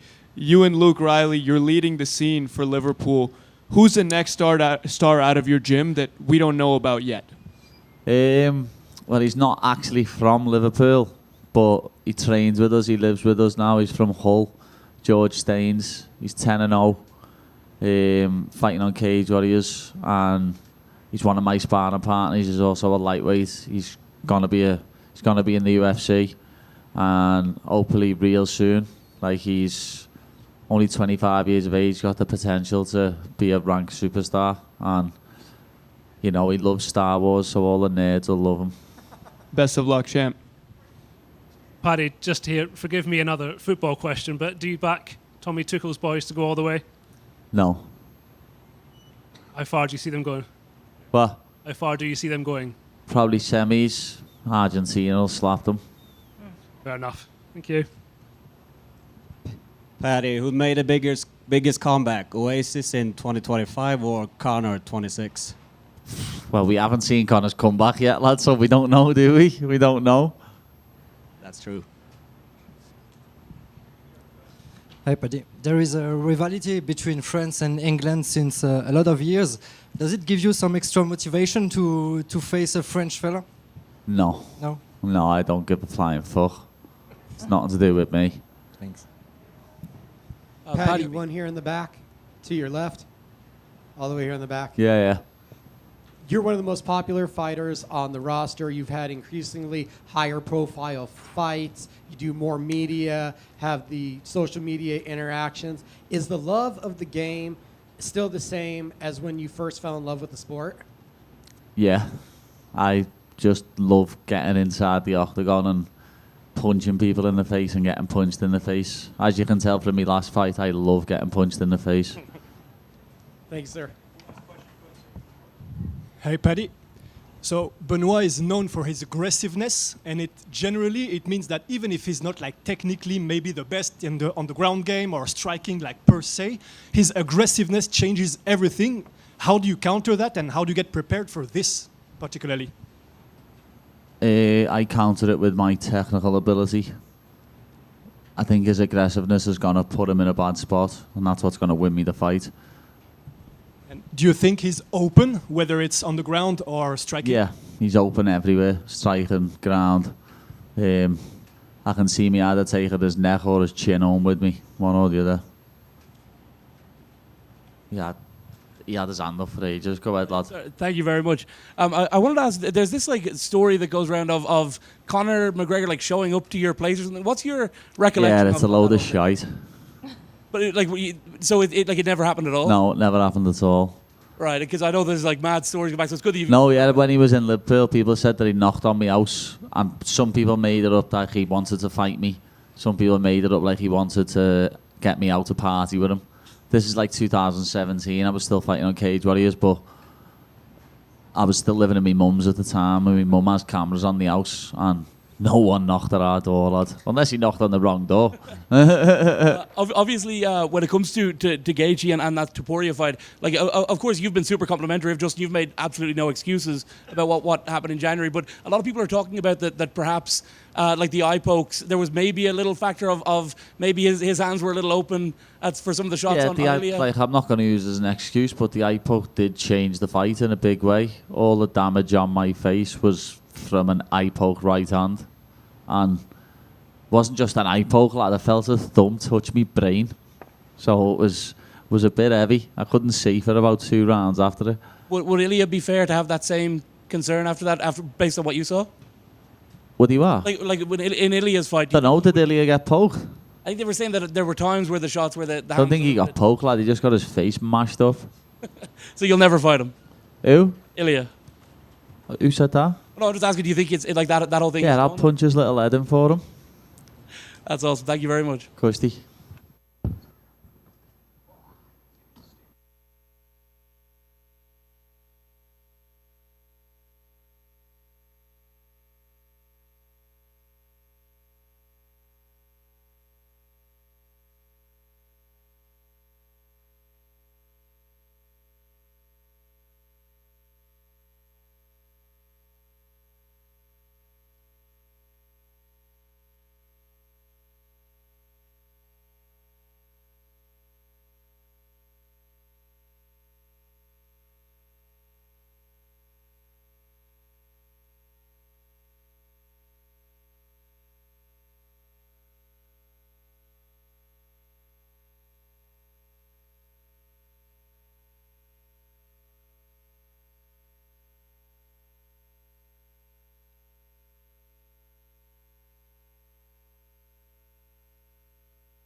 Really fight.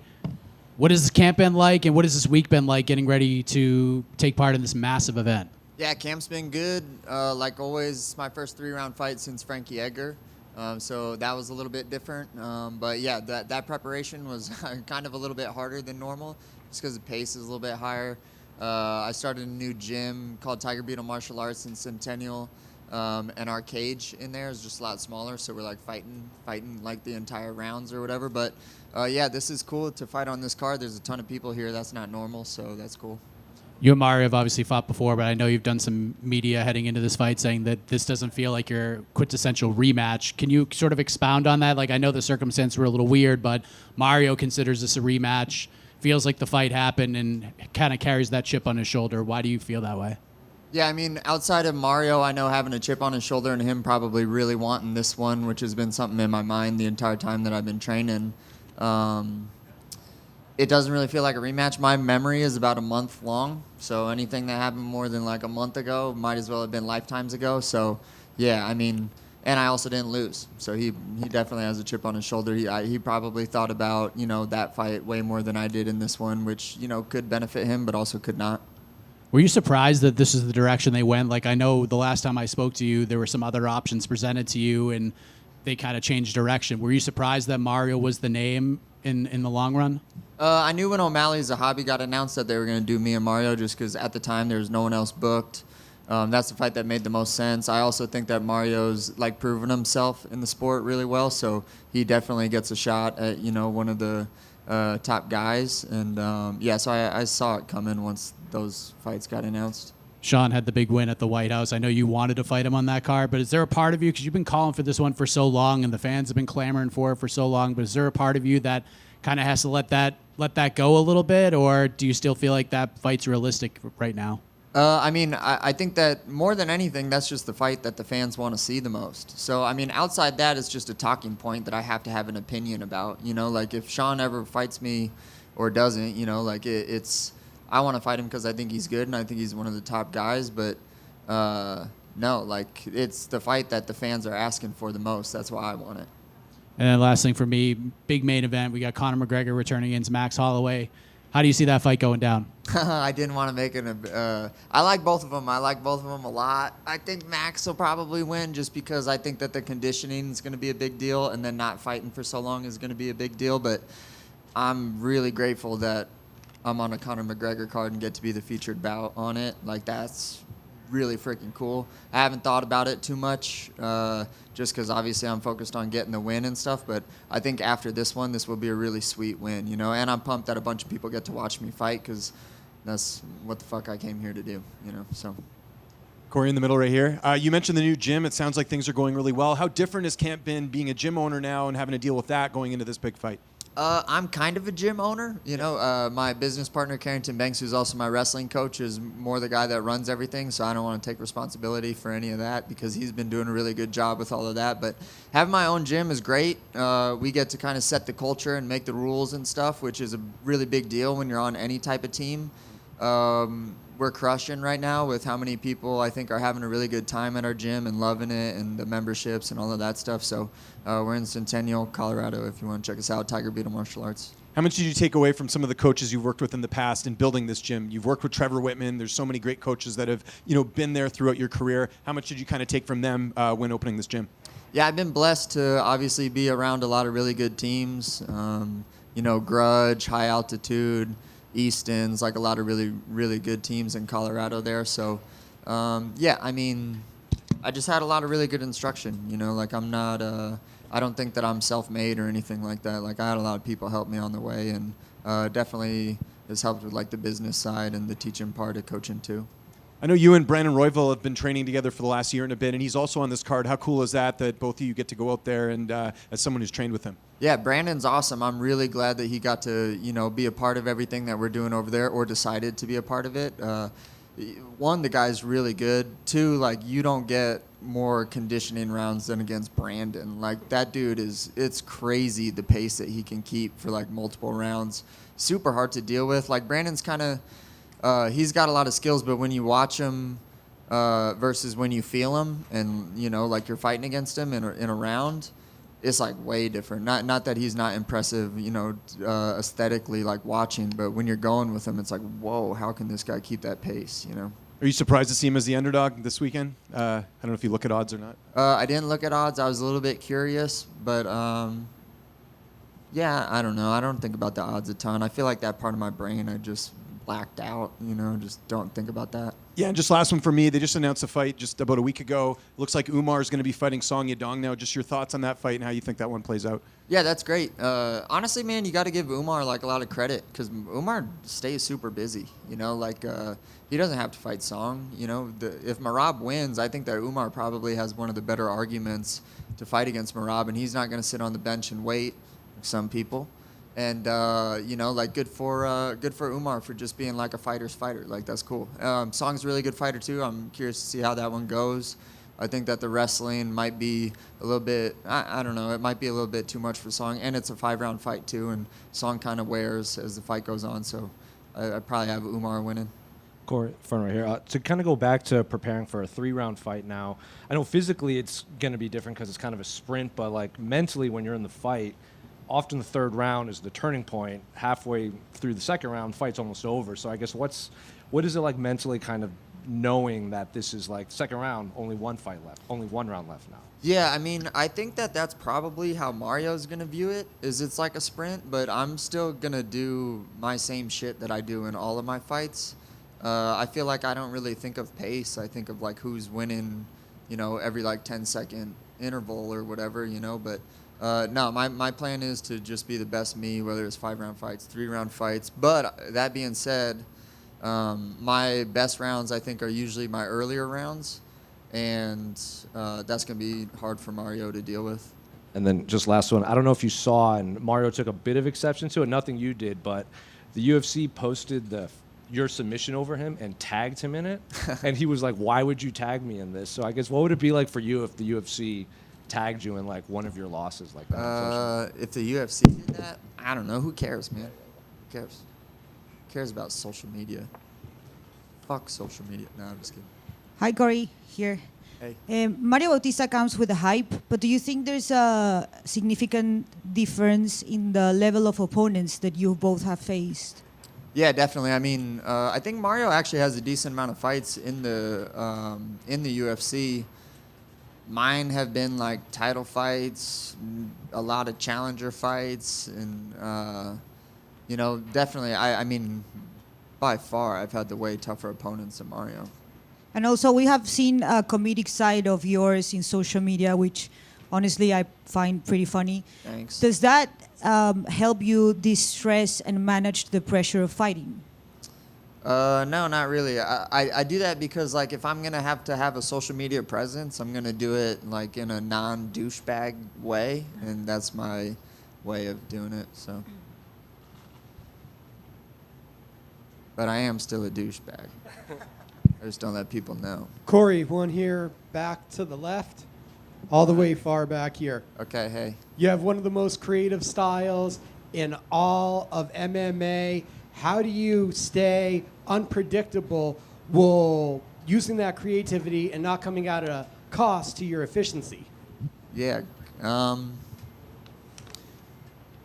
just want to make my fights fun for the fans to watch. Like, I don't really want to, like, that's why I worked my ass off to be a really good wrestler, is so that, one, I can bag, like, close rounds or whatever, but two, so that people don't have to watch me get laid on for 5 rounds and then complain about the other guy not doing his job. Like, if you get held down for rounds, like, that's your own fault. And so part of that is, you know, motivated by, I just don't want to be that type of fighter that's in really boring fights like that. And yeah, I think that I've always kind of been a guy that likes to do his own thing and do his things his own way, and so that kind of makes up the style that I have, is just me kind of wanting to do shit my way. Thank you. Hey, Cory, right here. This one I ask a little bit more for your reaction. You dropped a line of instructional videos on striking. Do you ever worry an opponent will watch those videos and learn a little bit more about how to fight you? Yeah, I've definitely thought about that a lot, but I also have a lot of training partners that are really good, that know exactly what I'm going to do every single Tuesday, Friday when we spar, and there's still not a lot that they can do about it. So I think that this sport is like X's and O's to me. If you do the right stuff at the right time, you'll win.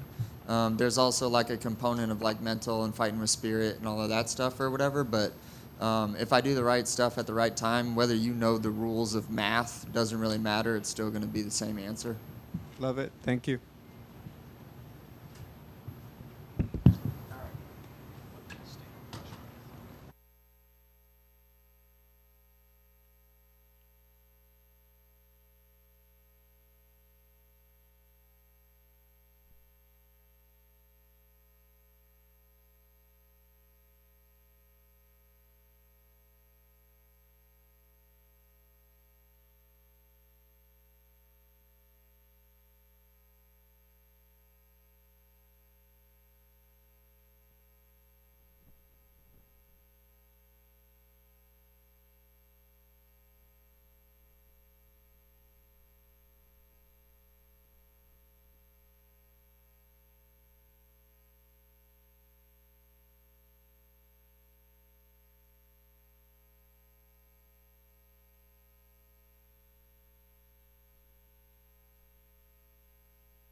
Hello, everybody.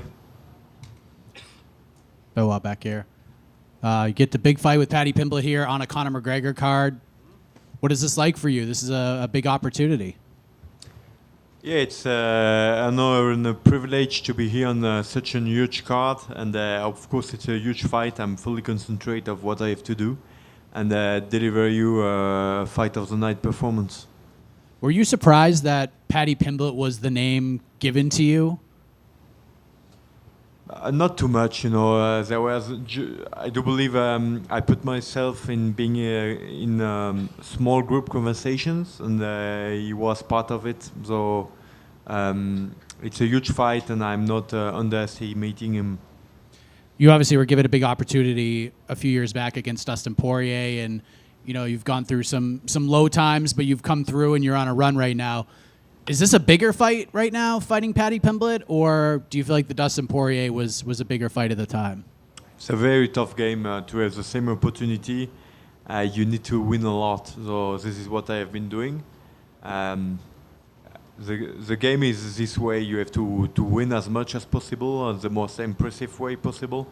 This is how you get your shots. The division is obviously very different right now. Justin Gaethje just beat Ilia Topuria. He's the undisputed lightweight champion. What was your reaction to Justin's performance against Ilia? What does that mean for you in this division if you get a win on Saturday? I did a great job. I mean, a masterclass in terms of application of his game plan. With Trevor Wittman, they did a great job, and he had enough toughness to go through the 2 first rounds, and then the game plan starting paying off, and he won that fight. Great performance. And then last question for me. Conor McGregor is back. He's fighting Max Holloway in the main event. How do you see that fight going down? What's your prediction for the main event? It's a huge fight. The huge interrogation is Conor. He hasn't been fighting since a long time. I just do believe that the more time the fight will last, the better it will be for Max Holloway. Then over here in the center. We saw Paddy Pimblett go 5 rounds with Justin Gaethje. You're used to going out there and getting quick finishes. Any part of you watch that fight and make sure you don't overexert yourself, trying to get the finish and tire out? No, I mean he did a fight where he won 1 round and lost 4, and it was a tough fight. He showed a lot of good stuff, good moments, but also some holes in his game, and it was a huge fight, great fight to watch, and I cannot wait to be inside the cage with him and to do my job. Do you expect there to be any trash talk in this fight? Because we know Paddy can sell a fight a little bit. Whatever, I'm ready, and I cannot wait to be on Saturday. I think with me, you are here for. You will have your money back when you watch the fight anyway, so you don't need special service. You don't need anything more than that. What did you think of Mauricio Rufy, who's apparently going to be the backup for the Conor McGregor fight? Do you think that was the right choice? Very cool for him to have this opportunity. And yeah, it's a very good fighter, and I do believe it may be a huge fight if anything happens. And just last one for me, a win here, especially a finish, does that get you the next title shot, or at least close to it, do you believe? I never say anything before having my job done. First of all, humility, doing your job, and then you can hear me loud and clear. Benoit, over here. You've served in the military. What is one thing that you've learned from your time serving your country that has helped you in your fight career? Having the ability to go fast in my career, to learn fast, to have a good schedules, to be prepared, to be a better fighter over time. Stress management. I mean, I started MMA in 2018. And 2019 I started professional, and 2021 I was in the UFC, so it went pretty fast because I was able to put on a good schedules and to manage my stress, to fight as much as possible, and to have my body ready for it, and just to do the job. Thank you.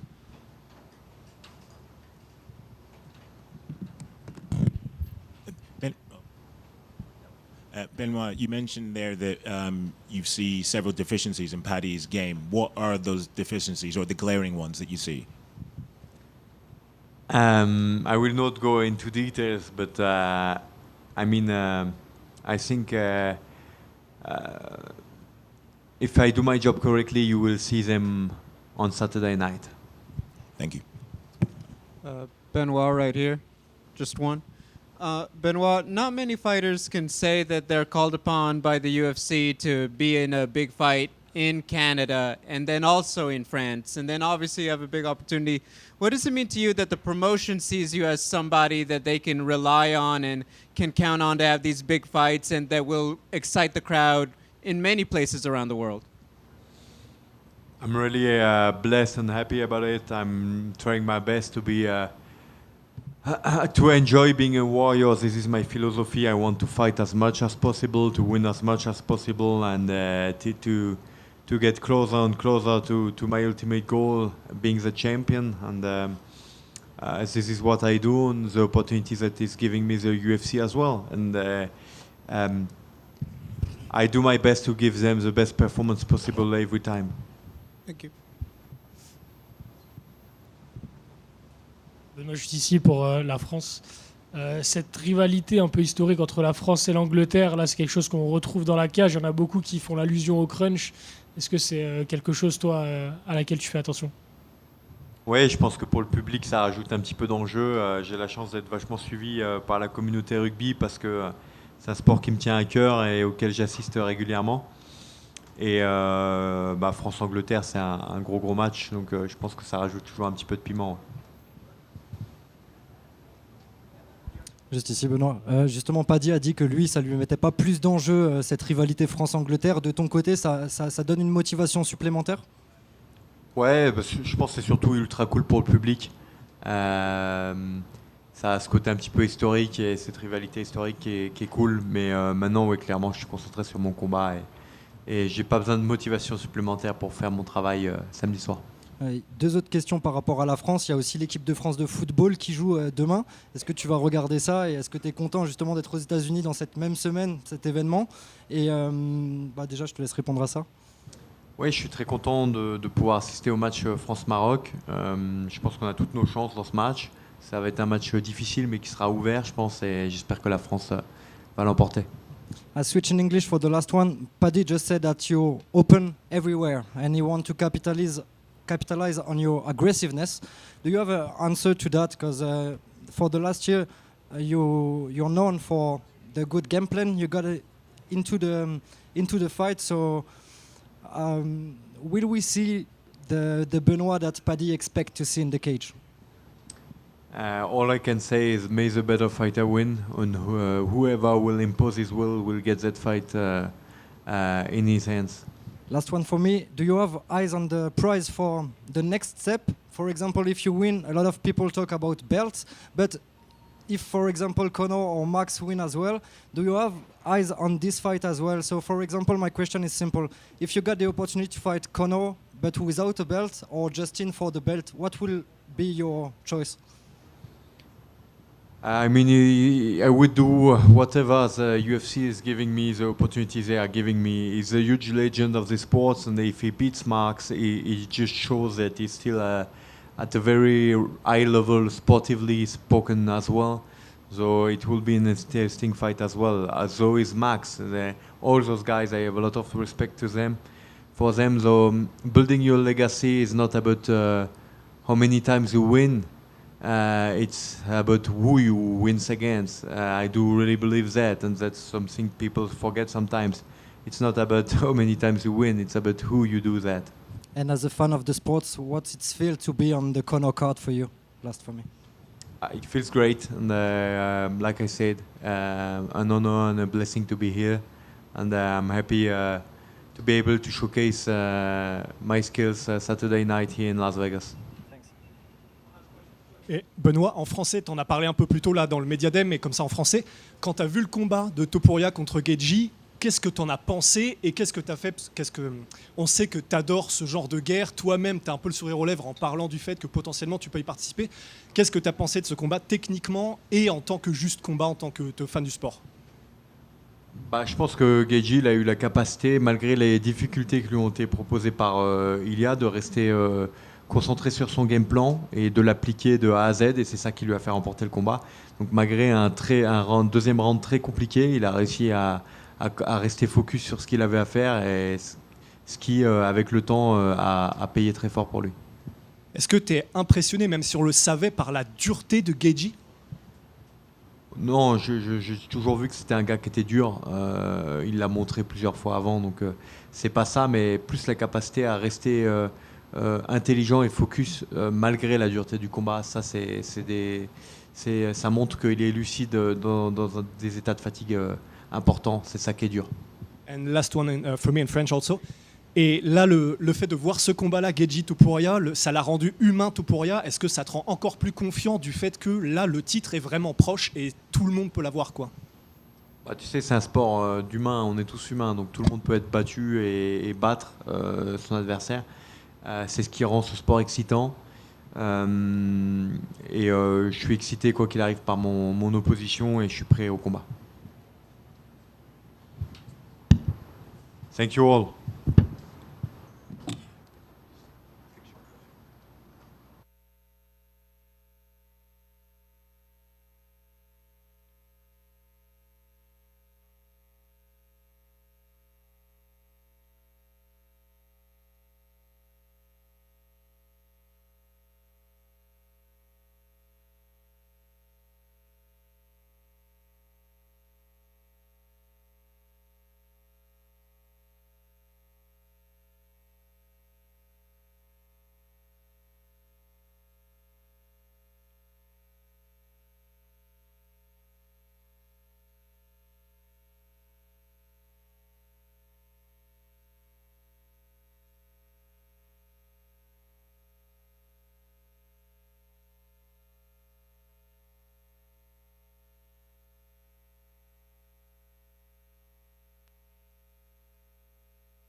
Damn, this is a lot of people.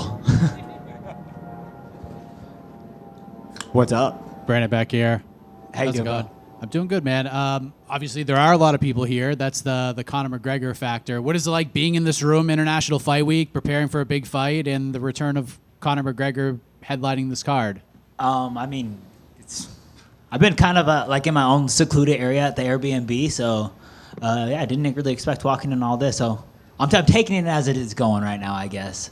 But so far, so cool. Yeah. Obviously, you're fighting an up-and-comer in Lonnie Kavanagh, coming off a big win over Brandon Moreno. What was your reaction when that was the name that was presented to you and for this particular card? I could see it coming. Yeah. As soon as that fight was over, I'm like, I'm sure they're gonna present this next or something of that sort. I actually thought I had a fight in place, and then he won that fight, and they're like, actually, this is the fight we're gonna make. So so it's kind of how it unfolded. What was the fight that was in place, if you don't mind me asking? I'm not really sure if it is in place, so I don't want to say, but I thought I had a fight at the time, and then then they offered me Kavanagh. I think I knew we were fighting probably like the next day after he won that fight. So yeah, they made that fight quick. Yeah. You're obviously one of the more cerebral fighters in the sport. You're obviously one of the most exciting fighters, but you take a very interesting psychological approach to the fight game. So where you're at in your career right now, and considering this opportunity in front of you, what is sort of the mentality heading into this fight? Like, do you put any extra pressure on yourself, or do you feel free? Like, how would you describe how you feel heading into this fight? Oh man, and like I've always been this way, but I take everything personal. Like, this is personal. This is someone trying to take my spot. I've been in the top 5 of this division for maybe like 3 or 4 years. I don't really know, but most of my UFC career I've been in the top 5. And I take it personal. They're trying to push me out, and it's my job to make a statement and stay in there. Does it feel similar to the? I know a lot of the fights feel personal, but how similar does this feel to maybe the Tetsuro Taira fight? Because it feels kind of similar, and you went out there and had the performance you had that night. Yeah, I mean, it's a different, like, obviously a whole different opponent, different take, and all the above. But yeah, just I always feel that way. I always like to have a chip in my shoulder and my balls dragging when I walk into that arena. Last thing I want to ask you about, big main event, Conor McGregor versus Max Holloway 2. What's the official Brennan Royval prediction for the main event? Bro, you want me to get my ass kicked by these guys? I have to see these fools. Do you realize that, right? What if I'm in the locker with one of them and they heard me pick up against them? I just predicted a great fight, man. That's really all. Brandon, over here. Hi. Hi, another international fight week for you. Last year was an exciting fight against Joshua Byrne. What do you expect from Loner for this fight? What could be different than the last one that was so exciting? A lot of exchanging on the striking. I mean, hate it or love it. For me, I don't personally love it. This is why they made that fight. They made this fight to be exciting, and that's what's going to happen. Is, you know, there's a reason they booked this fight so far out and right after Lonnie Kavanagh won. It's because this is the exciting fight to make, and this is what they want. This is why I get paid, and this is why I'm here. So the opportunity is fill my pocket full of cash and make a statement, and you know, put on another high level, high performance, and fun fight. Loner is now a rising star. If you win this fight, how do you see your path back to be a contender for the fight?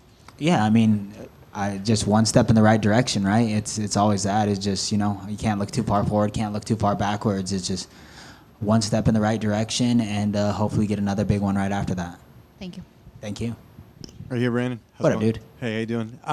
I got to ask, because I saw your post on Instagram, Justin Gaethje winning the title. I know that really had an impact on you. You've got to train with him a little bit. How cool is that, you know, here's an underdog, people were counting him out, and he went out there and won the title over a legend in Ilia Topuria? Oh, man, it was the greatest thing ever. I thought that was just like the perfect end to the White House card. It's like, that was so cool. It was so perfect. And, you know, you see the guy train. I get to be in the rooms with him. Watching him train, watching what he does, and you know, watching his mind state over everything too is just so cool. He's a very unique individual, and you know, that guy went out there and delivered. And you know, I think I said it before the Paddy fight and after the Paddy fight is Justin Gaethje might be the coolest fighter that's ever lived and walked the face of this earth, and he just showed it again, time and time again. And it's just, I'm lucky to brush shoulders with him. I'm lucky to see his work. I'm lucky to be in some of the same rooms as he is, and you know, and then wave the same flag as he does, man. He made us all a little. I was saying this. I was like, I think the flag in front of my house stood a little bit taller that day, and you know, and for the next weekend afterwards, and yeah, I've you know, always happy to be from the USA, but man, he made that really special. And you got to train with Cory Sandhagen, who's also on this card. What does it mean to be on the same card as him? You guys are both looking to go out there and get wins.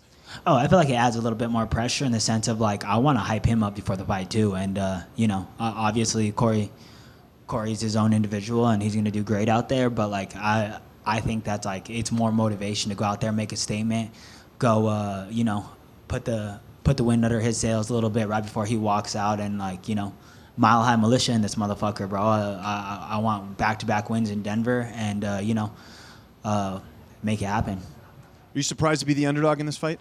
No, not at all. I think Loner Kavanagh's really good, and I think I was only a favorite in the match now fight, so it's like, whatever, fuck you guys, you know. And just last one for me. We haven't spoken since Kopp got the win over Horiguchi. What did you think of that performance? I know you keep an eye on other fighters in your division. Yeah, I mean, just two very high-level fighters. I think both those guys, that fight could have been for a belt, you know. They're very high-level fighters, very skilled, and I think Horiguchi, in his loss, just showed how great he is, too.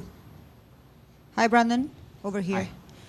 We have seen you cornering Alexander Hernandez, and he has made big improvements. What do you feel about coaching, and Do you think it's going to be a full-time thing for you in the next chapter of your life? No, I don't. I don't enjoy coaching. I like watching Alex win. I like watching him perform.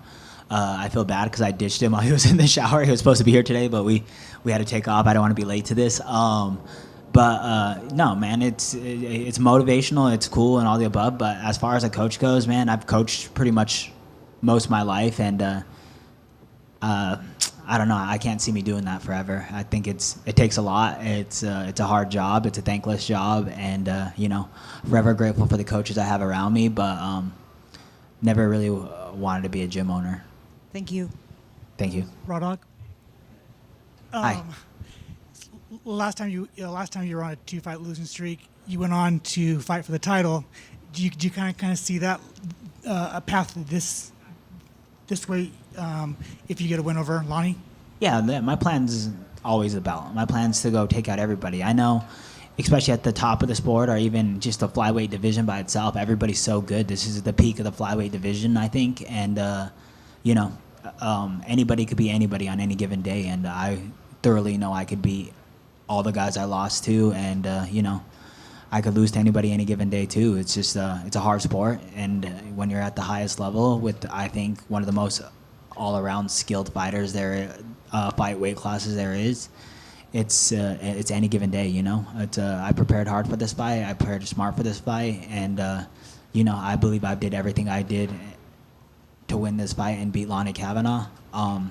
But we'll see. And then one last question outside your fight.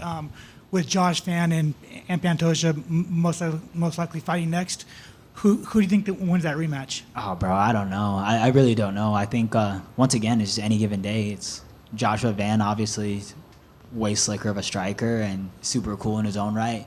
I think Pantoja is the best grappler in the division, at least one of them. So it'd be interesting to see how it plays out. It's one of those, like, maybe it's one round completely dominant, maybe the other round completely dominant. I think as the fight goes on, Joshua Van probably will pick up the pace, and we'll see. But I don't know. I think Pantoja's looked tired his whole entire career, and he's always still there, man. That's the zombie. He's a zombie out there, Good luck, man. Yeah, thank you. Brandon? Yeah, what's up, bro? The last time we spoke, you said you prefer fighting in the Apex rather than the T-Mobile because you're winless in the T-Mobile and you want to. Yeah, I fucking hate this arena. Are you looking forward to another attempt to try and get your first win in there?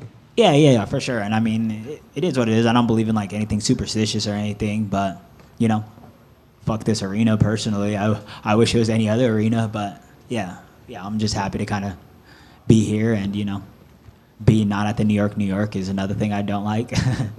If a similar fight to the Josh Van fight last year breaks out against Lon, do you think that will work for or against you? Oh, I think that it'll be a complete advantageous to me. In a dogfight, I'm not losing that against Lonnie Kavanagh.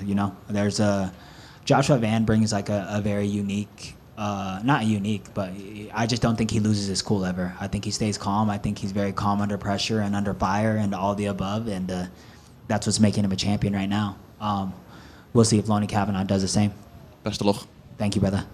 Brandon, that kind of goes along my question. Is there part of you that makes it a goal to introduce a dogfight into this fight, given how young Lonnie is in his UFC career? Yeah. For sure. I always think in a dogfight, I come out on top. I think under chaos, I'm one of the best fighters there is. Under chaotic situations and all that stuff is sadly where I thrive best in life. Is under the gun. So.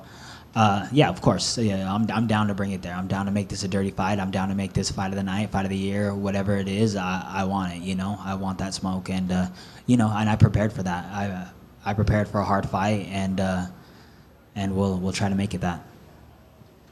Hey, Brandon. I think most people would argue no other flyweight has had quite as difficult a schedule as you in terms of the level of competition. What advantages do you think have come from the fact that you have had to fight so many of these top-level guys consistently? Yeah. With the exception of Cape, as of right now, anybody I've lost to went and won a belt pretty much right afterwards. So, I don't know. It's just one of those, like, it is. This is what I wanted. I wanted this. I wanted to test myself against the best mixed martial artists, and man, getting prepared for Lonnie Kavanagh has been fun because it's way funner to prepare for a guy like super high skill levels, super high, you know, intensity and all this stuff. Compared to like back in the day where I'm like, oh, this guy kind of sucks, you know, like I could beat him anywhere. And but like right now, it's like we're going very strategic. We're going very, you know, a game plan, and you know, watching a lot of videos, watching what he does, habits, all the above, and going purely based off of that. And it makes a whole different version of the fight. Is like preparing, like training is so fun. Like I love it. But then now you're like preparing for war with your teammates and your friends and all the stuff of like, oh, I think this is gonna work. Oh, I don't think this is gonna work. And it makes the game way more exciting, if I'm being honest. Is there a particular guy that you would say, you know what, I fought all of them, that guy hits the hardest in the flyweight division? Yeah, I mean, fuck, I remember Kai Car France hit pretty hard. Manal Cape hits hard. I don't think I've ever been punched and been like, that was fucking nice, you know? Like, yeah, so I guess probably all these little assholes hit hard. Plus, like, I got negative power, so I be hitting people and waking them up, you know? All right, cool. Thank you, guys.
Gable back here. Back at the corner. How's it going? The day is finally here. It's your first UFC fight week. We're here. Massive one, International Fight Week. What is this like for you? This is a fantastic experience. You know, I'm so excited to be here. I'm so excited what's going to come Saturday. And I'm so excited for the future with the UFC. You know, like I said, I'm just so honored. What was your reaction to Elisha Ellison being the opponent? I'm sure it didn't matter, but now that you know the name and your team has gotten a chance to study him and pick up some of his tactics heading into this fight, do you feel like this is the perfect opponent for your debut? This is a great opponent. You know, I treat everybody the same, whether they're the best in the world or they're Elisha Ellison. You know, it doesn't matter to me. I go out there and have the same mindset, and I want to dominate. You are one of the biggest favorites in UFC history heading into this fight. I think the last time I looked, you were minus 2,800, which is just such an astronomical number. Do you even look at that stuff? And even if you don't, like, what does that mean to you when you hear that? Like, when you hear that number, how do you react to it? It doesn't matter to me. You know, I come to show up and do the best thing that I possibly ever do, and that's win. And that's all that matters to me. When it comes down to it, what is the dream scenario on Saturday? Obviously, you getting your hand raised in front of 20,000 people is one thing, but I'm sure there's part of the performance, and you're thinking about the aftermath and having John there. Like, what's the ideal night for you on Saturday? The ideal night is be Showtime, to be Gable Steveson. If I be Gable Steveson and I be Showtime, then it's going to be a great performance on Saturday night, and I walk out that cage with my hand raised in a dominating fashion and vicious fashion too. A lot of people are already trying to fantasy matchmake for you. A lot of people are saying at some point Gable should fight Josh Hokett. There are other people saying that at some point, like, if you were to go in there and fight Cyril Gane right now, like, people are giving you a chance to win that fight. Like, does that put extra pressure on you? And Are you eyeballing these matchups right now? Are you looking at the Hokits? Are you looking at the Cyril Gans right now? Of course, I'm eyeballing them, but my first task is to go out there Saturday night and put on a great performance and let everybody in this room know that I'm here. Last thing I want to ask you about, we're putting the analyst hat on for your first UFC fight. Obviously, the closing bout is Conor McGregor's comeback against Max Holloway. What is the official Gable Steveson prediction for the main event? I grew up watching Conor McGregor. You know what an honor it is to be on the same card as him. He's an OG. He's a legend. So is Max Holloway. As much as I'd love to say Conor, I got to go with Max on this one. Gable, do you feel like being your debut is on a Conor McGregor card, you are being baptized by fire, and actually this is the perfect way to come in? If you're the prospect everyone says, you can come in, have the big card right off the bat and just get used to it at the highest level? This will be the show that I want it to be, and it'll be the Gable Steveson show. When I walk out there, I hope everyone wants to tune in and wants to see a vicious victory and a dominating performance for me. And it doesn't matter that I'm getting thrown into the fire on the Conor McGregor card. I've been in big performances my whole life, and this is just another day for me. You've used the word vicious quite a lot in your time on that stage. Is that what you're planning here? You want to come out, make a statement right off the bat and hurt this guy in a vicious fashion? Is that the goal? It has to be. We're fighting. Why would it be nice? It has to be vicious. It has to be that malicious intent that I need to be. And if it's that dangerous that nobody wants to watch, then it just has to be like that. Be that way. What is the goal here for you, right? So people, Mike said, people wanted to fancy match up this debut for you. Is this the right sort of opponent for you to come in on? Like, okay, I can show what I can do against a lower level guy. Or do you feel like they could have thrown a Derek Lewis your way or someone like that? Do you feel like this is the perfect debut opponent for you, or would you have rather a bigger name? This is a perfect debut opponent to me. And, all respects to Elisha for taking this matchup. I come out there, like I said, treat everybody the same, whether Derek Lewis, Josh Hokit, Tom Aspinall, or Cyril Gane. But my matchup Saturday is what I'm looking forward to, and that's all. What's the relationship with Josh Hokit? I think there's a bit of confusion. Is he at your gym? Is he in Albuquerque? Is there any relationship between you and Josh? Oh, Josh Hokit does what Josh Hokit does, and what he's doing is great for him. No, what do you think of the character work? The character work is working for him. I mean, I applaud to him for making it work, and if people like it, people like it. If people don't, then who cares?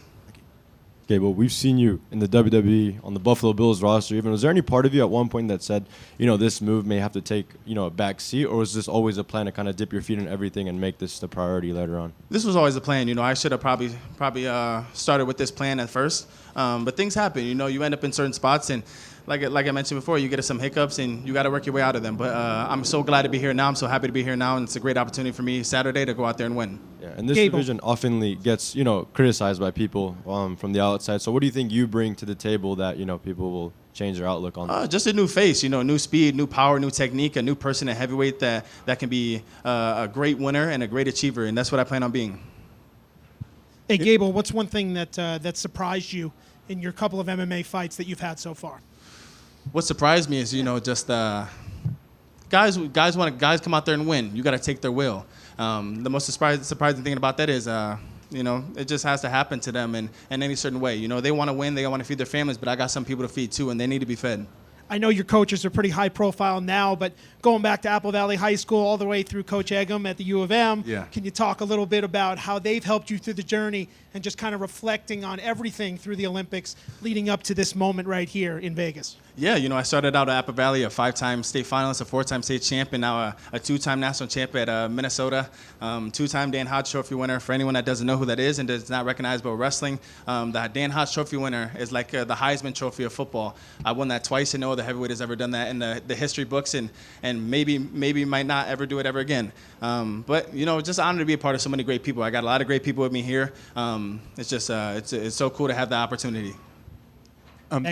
Gable, right here. Something you mentioned earlier about Josh Hokit. Have you two ever trained together, or have you never worked together at Jackson Wing? We've been in the same room many times. Josh is doing a fantastic job at what Josh does, and good for him. Is that tough at all, though, just because you guys might face each other at some point? You're in the same division. Is that a conversation you've had with your coaches?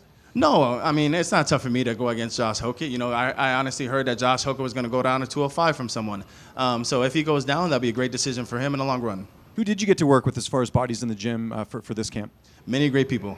Yeah, a good mix, though, I imagine, prospects and some veterans as well. Mainly veterans. A lot of guys have been in the game for a long time. My team is surrounded by great influences and great guys that have been in the sport for 20-plus years, and so I'm honored to be with them.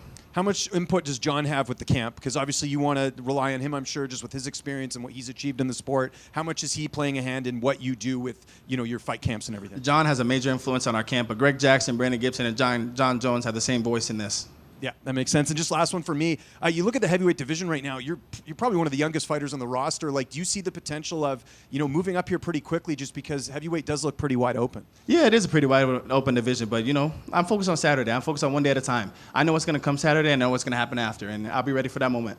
Thank you. Gable over here. You represent the heavyweight division. Now, we could have an undisputed title fight between Cyril Gane and Tom Aspinall. Stylistically, how do you see that fight going? Cyril Gane will win. Understood.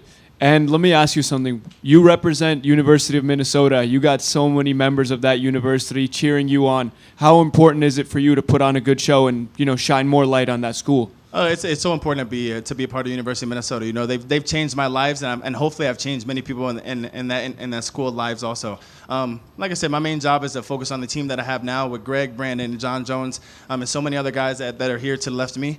But I'm always looking at home and trying to put on for the city.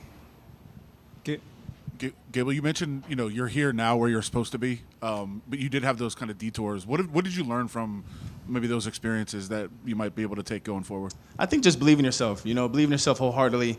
Believe in anything that you could possibly do. There's so many things in this world that you can accomplish and that you can achieve, and just be the man that could possibly, man or woman, that can possibly achieve that goal. And I've always believed in myself to the highest of the high, and that's why I'm here now. I know you said you're focused on this fight, that's it. But do you have a timeline in your mind of when you want to get certain things accomplished in the UFC? Yes, I do. I would love to focus on Saturday, as we already talked about. But, time's going to move fast where something's going to come up next and something's going to come up next after that. But just be grateful for the moments and live in the moments, because when that time does come, it's going to come fast. And the last one from me, I know the question was asked earlier. You're one of the biggest favorites in UFC history. You are officially the biggest favorite in UFC history now.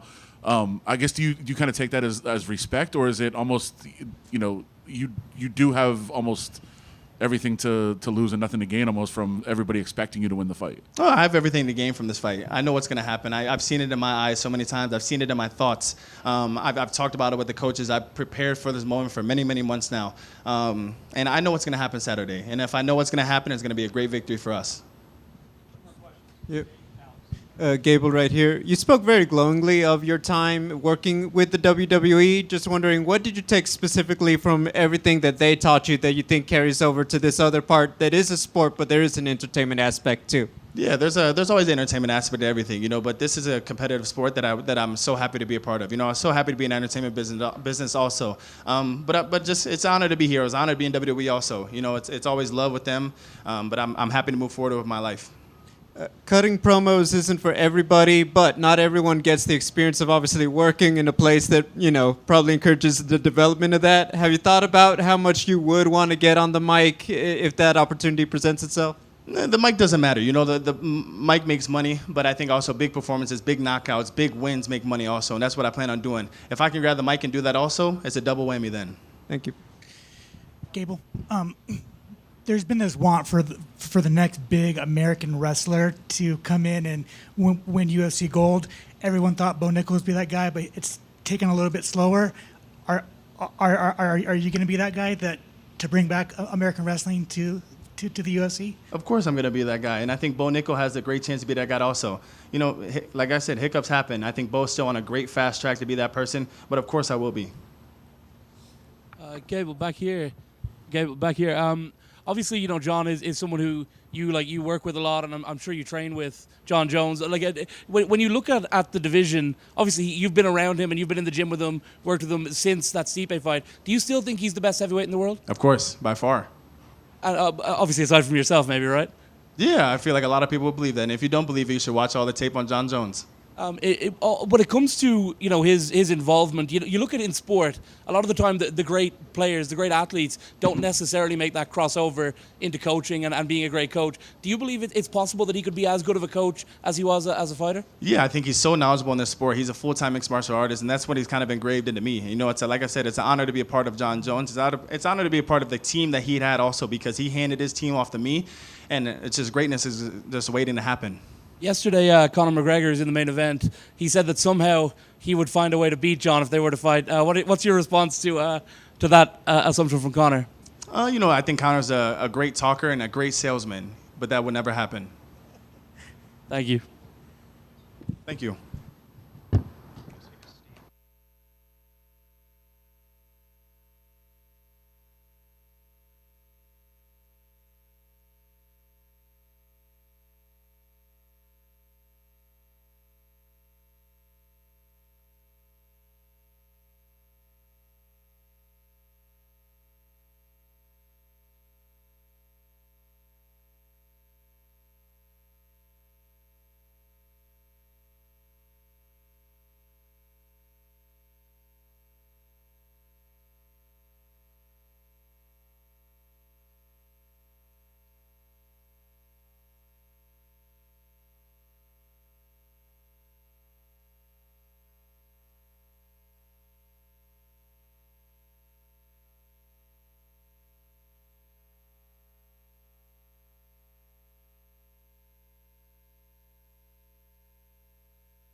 All right, good afternoon, everybody. Before we get you to Nikita, I'm Jeff Nowitzki, and with Oscar Medrano Gonzalez, on behalf of the UFC, we're pleased today to present to Nikita Krylov his 50-time perfect test history jacket.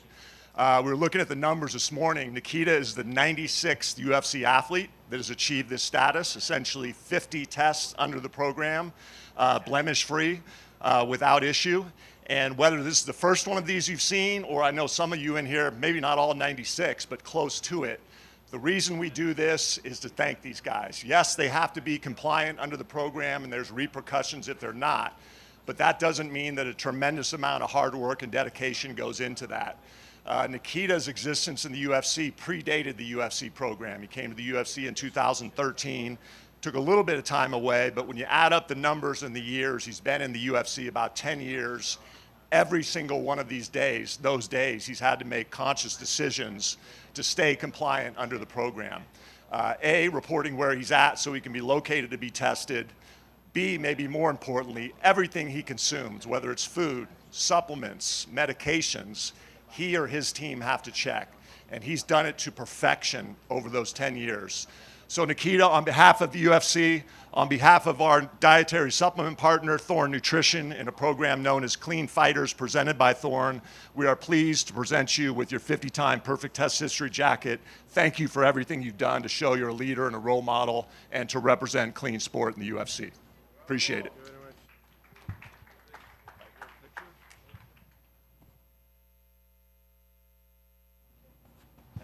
Congrats.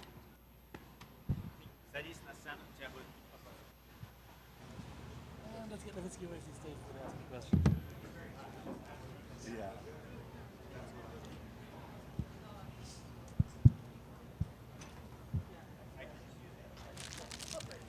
Nikita over here. Yeah, здесь. Over here. Well, congrats on the jacket. I'm just curious, what does that mean to you to wear that jacket, 50 clean tests, and to do this for a decade? Поздравляю с этой курткой. Что для тебя означает вот эта именно куртка за 50 чистых тестов и то, что ты это делаешь на протяжении целой декады?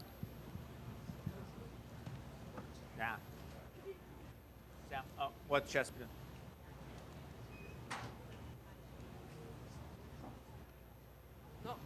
Сэм, он тоже. Сэм и Савой. Сейчас он включит.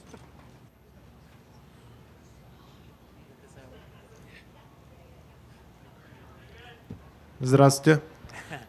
Большое спасибо. Очень приятно, что UFC и антидопинговая комиссия отмечают нашу работу и стремление спортсменов оставаться чистыми. Что это может значить для меня? Ну, в целом, мы же делаем свою работу и следуем правилам. Поэтому это просто приятный бонус в подтверждение того, что мы все делаем верно. Спасибо. Thank you very much. Yeah, it's very nice to see that the UFC and the anti-doping committee they commemorate and they reward the desire of the athlete to stay clean. And what does that mean is that for me, this is me doing a good job. It's very important to know that I'm doing the work the way it's required of me. So I'm very happy that I was able to do it for such a long time. It's been a pretty good start to 2026 for you. Not only did you get the jacket, but you had a great win in January against Modestas Bukauskas. A lot of people thought that was one of the best performances of your career. How do you reflect back on that fight with Modestas? Отличное начало года для тебя было, невероятный бой, невероятная победа против Дукасца. Для тебя, люди говорят, что для тебя это было одно из лучших выступлений. В принципе, если подумать о том, как начался год, о том, как он проходит, что скажешь? Ну, это, наверное, более удачный год, чем прошлый, однозначно. В целом, выступлением против Мадеушта мы практически полностью остались довольны. То есть была задача продвигаться, прочувствовать дистанцию боя и сделать свою работу. Думаю, у нас все получилось. Definitely a way more successful year compared to the last one, so happy about that. And when it comes to the fight, if I reflect about the fight, the idea was to work, to kind of breathe in the octagon, to see if we're able to complete a task that was ahead of us. And all of us were very happy with the way that we performed and the way that it turned out. So looking back at it, happy with it. There were a lot of names being mentioned of who could be your next opponent after that win. Where did Robert Whittaker fit on that list? Were you surprised that he was the opponent that got sent to you? разные имена были как бы в воздухе, которые могли быть называли для тебя после той победы. Но Роберт Whittaker, каким образом он появился вообще перед тобой, и то, что перед тобой появилось это имя, какие ощущения? В целом, да. Это, наверное, с момента моего прошедшего боя уже третья дата и второй соперник. Нам не удалось организовать бой с Джакоби в Канаде. Потом, насколько я помню, должен был быть бой с Робертом в Австралии. Он тоже не был готов к той дате. И в итоге мы выступаем сейчас на отличном турнире. И это невероятная честь для меня разделить октагон с Робертом, потому что он является одним из моих любимых бойцов. Я очень уважаю его как человека, как бойца. И буду рад поприветствовать его в полутяжелом весе. Yeah, this is probably the third date and the second opponent that we had since my last win in January. We weren't able to secure a fight against Jacare. That was supposed to happen in Canada. That didn't work out.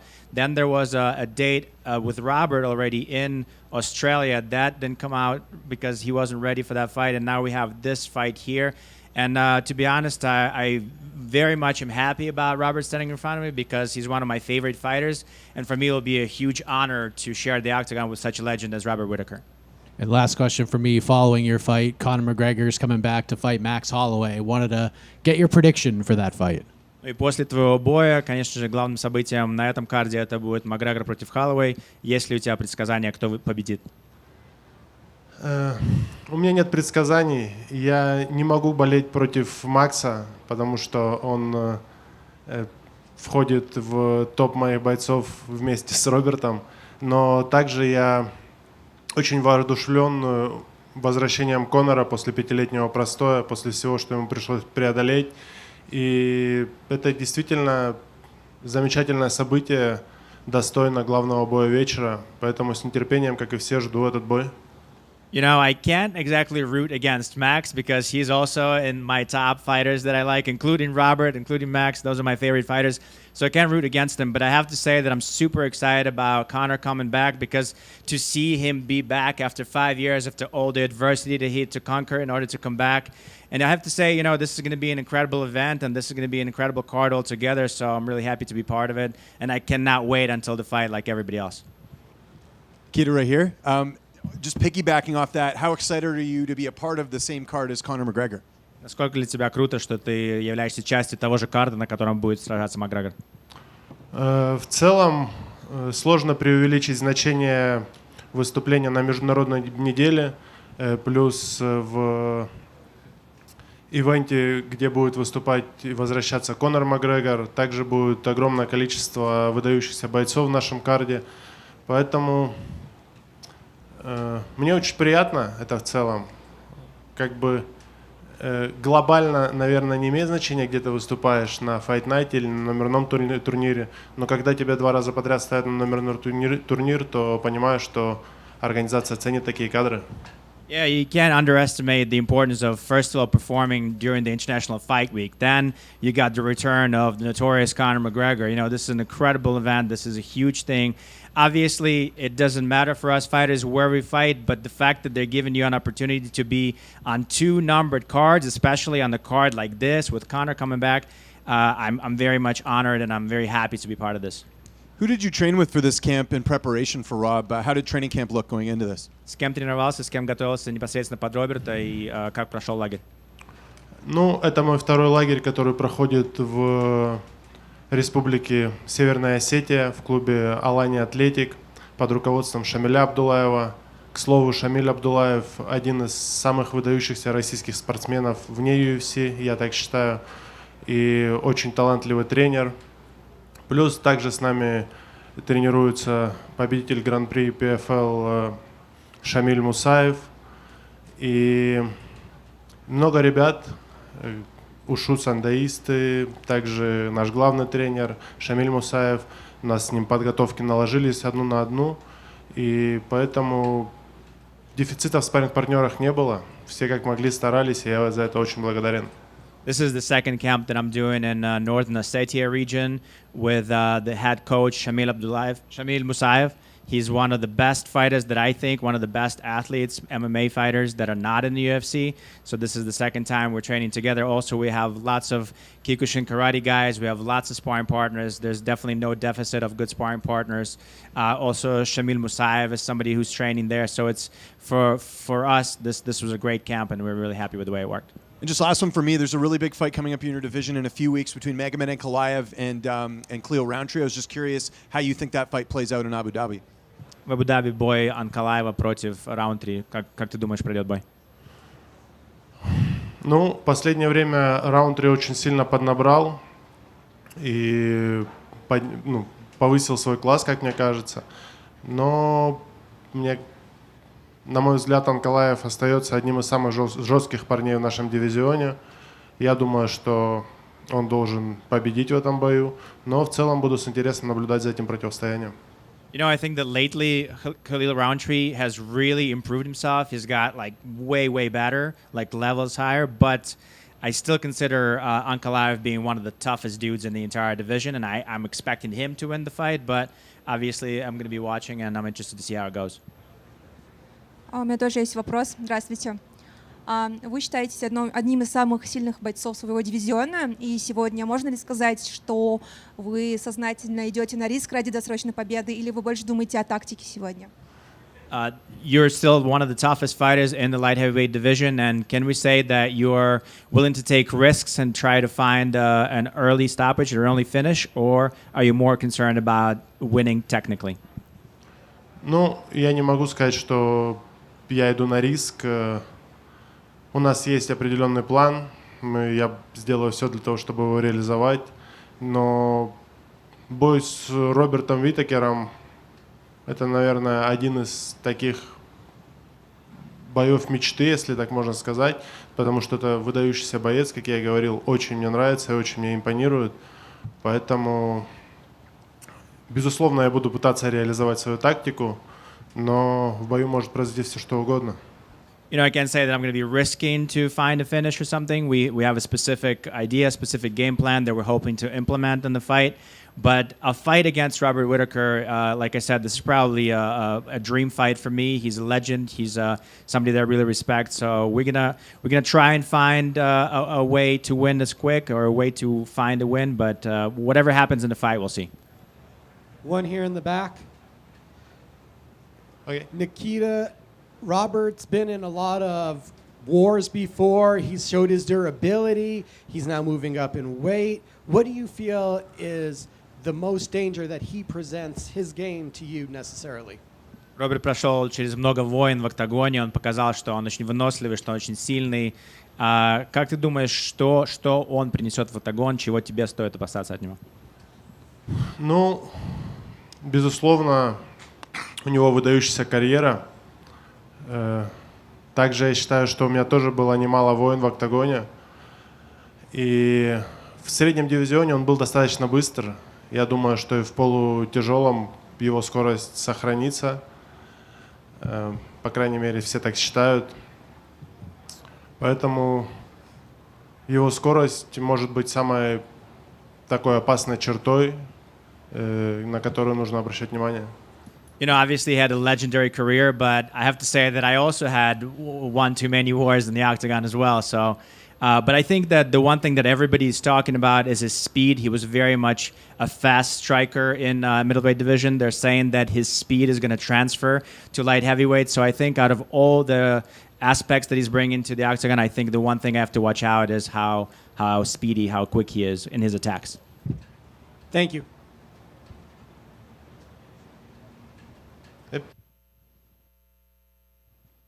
Thank you, guys.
gonna leave this with you up here just in case of any shenanigans. Okay. That's on. It's off. Just flip it on. Okay.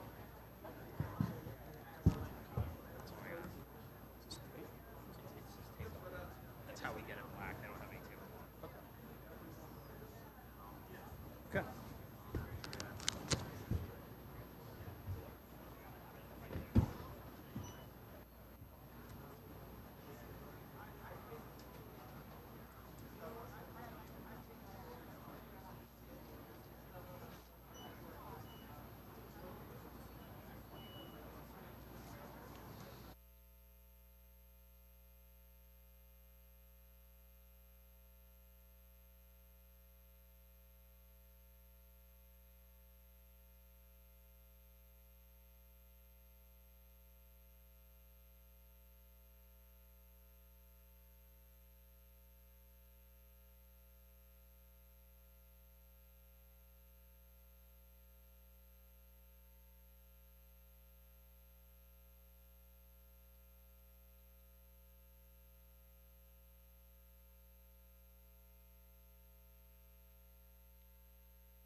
Conor, welcome back to a UFC Media Day and a fight week. 5 years away from it. How good is it to be back, feet on the ground in Las Vegas and be here for a fight week? Hallelujah. The Mac is back. Can I get a Mac energy, please? Tristan, thank you so much. Hallelujah, baby. Thank God. A beautiful day here in Las Vegas. This is the day the Lord has made, and I will be glad and rejoice in it. It's great to be back. Weight's on point. Body's on point. Mind sharper than ever. Plan is laid, set. Am I ready to go to war? It feels like a McGregor fight week, but there was something new for this one. You have called yourself a belt many times in the past, and this week you finally got custom McGregor belts. What was it like seeing those in person, getting to throw them both over your shoulders? Special. Special to my heart. I thank the Ultimate Fighting Championship for the respect. And I love it. I'm going to go in and represent. I'm going to go in and represent the company and the McGregor name to the best of my ability. Awesome. You have said repeatedly throughout this build-up that you are going to sun Max for the second time. Curious what you mean by that. What does sunning him look like in this fight, this rematch? You know, I plan to contort Max's body into such uncomfortable positions and have my way with him. That's it. Is he the perfect guy for you to come back and rematch and fight for this return fight? Does he feel like the perfect person to stake your claim as I am back and I'm ready to compete at the highest level once again?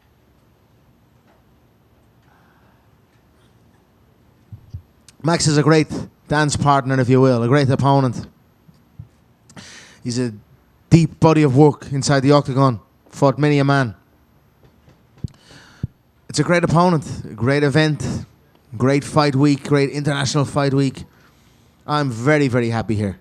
Conor. I'm very thankful. Conor, money for you is like taking sand to a beach. It's not a problem, right? But with this fight, all these fighters beforehand today are all tipping Max. Not this little man over here. He thinks you're an absolute moral. What do you say? You know, nothing better than proving people wrong. People are entitled to their opinion. Some are valid. You know, there's some questions. Time out, injury, lifestyle, yada, yada, yada. I know.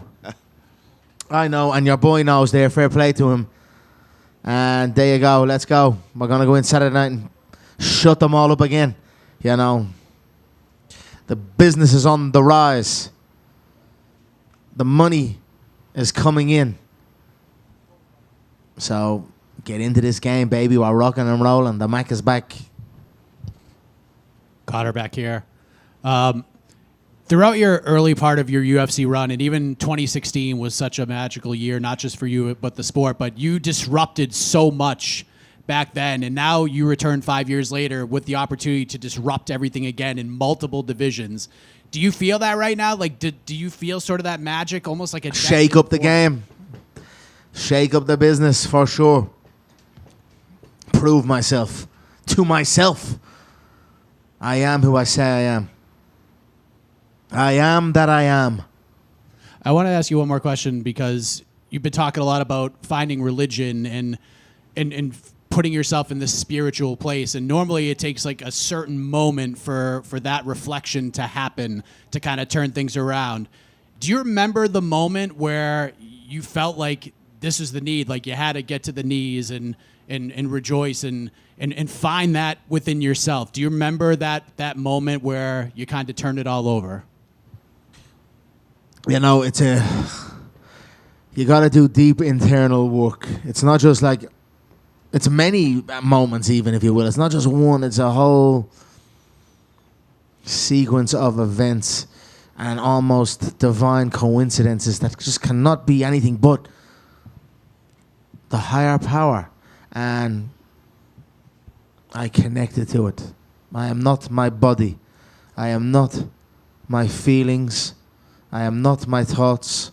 I am my soul. And my soul is connected to the highest power. Conor, is that the old famous fuck you suit, or is this a new version that we're wearing today? This is the similar style to it. I was only saying we broke the internet back then with that one. This isn't the fuck you, but it's a different one. It is the suit, but it's titled with 1xBet. There's a partner of mine. So, we show them love. They support the Mac in the camp. And I'm grateful for all the support from my business associates and my team. And then my fans. I'm grateful beyond measure for my fans and their loyalty and their excitement here. And as much as I'm back for the love of the game, I am back for the love of the fans. Conor, how do you feel to be back at Las Vegas? What can you tell us about the city? And what can you tell us about coming back in your second home, the T-Mobile Arena? Thank you. Yeah, thank you, my man. It's good to be home. Good to be home. An amazing arena here, Las Vegas, the fight capital of the world. I look forward to opening up this market for my Bare Knuckle Fighting Championship company, which will be an outstanding event. Imagine Bare Knuckle Fighting Championship in Las Vegas. We're very excited with that. Those conversations are ongoing. And, I'm always happy to come back here to Las Vegas. I have property here. I bought a house here many years ago. And, I got the kids out and family out. And we love it here. It's great to be back. Thank you so much. Hello, champ. Conor, many say you that no longer have the fire or the hunger you had before. What do you say to those things you are done? If I didn't have the fire or the hunger, yet I'm up against one of the most active bodies in the fight game, in Max Holloway. I just think it's silly to say this. The challenge is colossal. It is a colossal challenge ahead of me that I am entering with supreme confidence. It's magnificent. The fire is in my belly roaring and is about to be released on Saturday night.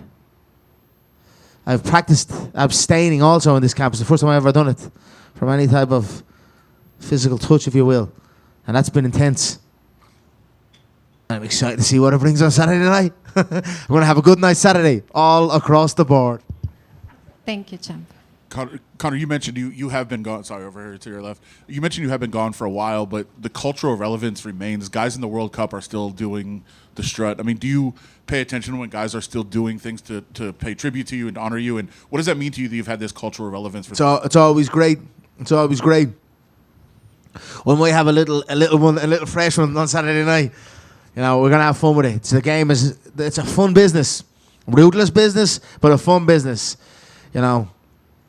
Focus on enjoying the process, and let's go. Pop culture and sport culture, and it's always great to have the eyes of the world on our work, and that's it.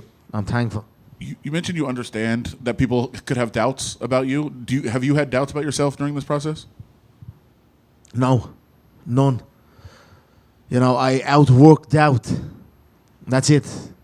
Doubt will only build when you do not put the work in.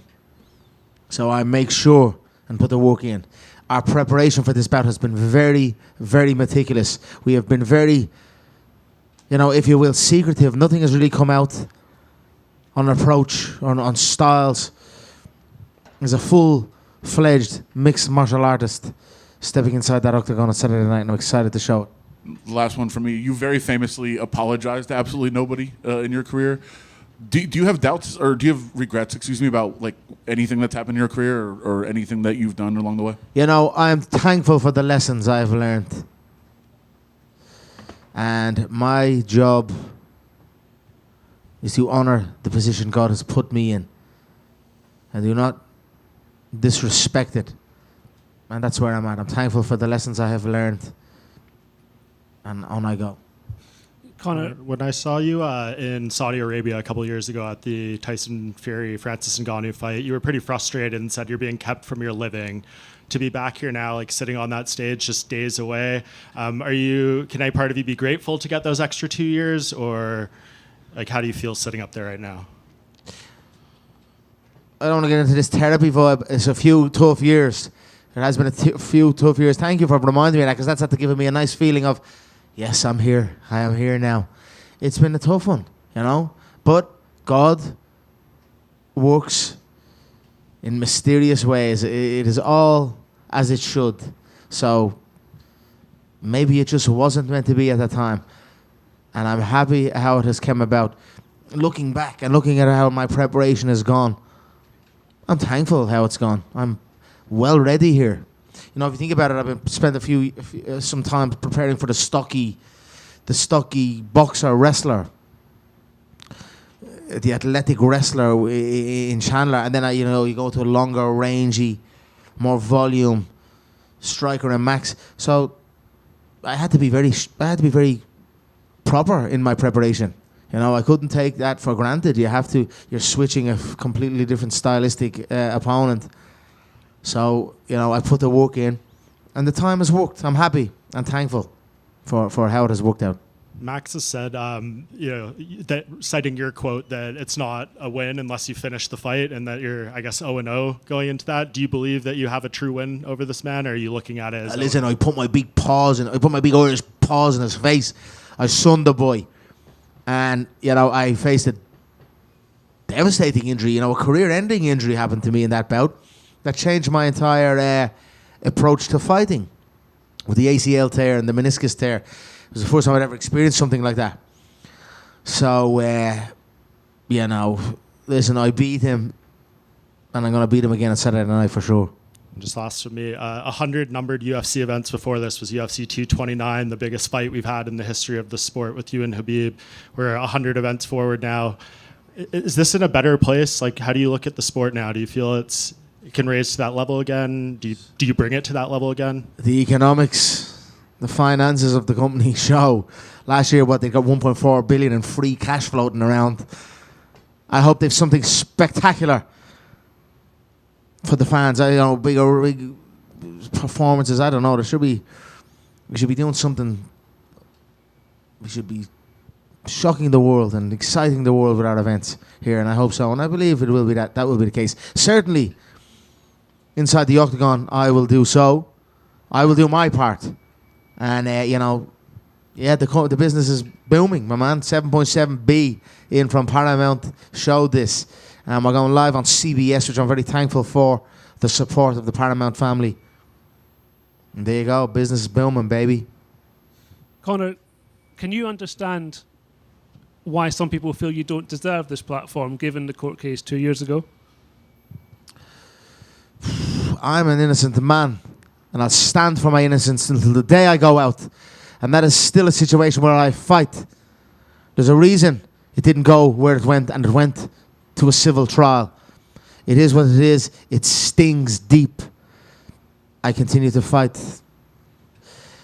I know the truth. And I know that lying lips are an abomination to the Lord. And I know that anything done in darkness will soon come to light. And I trust in God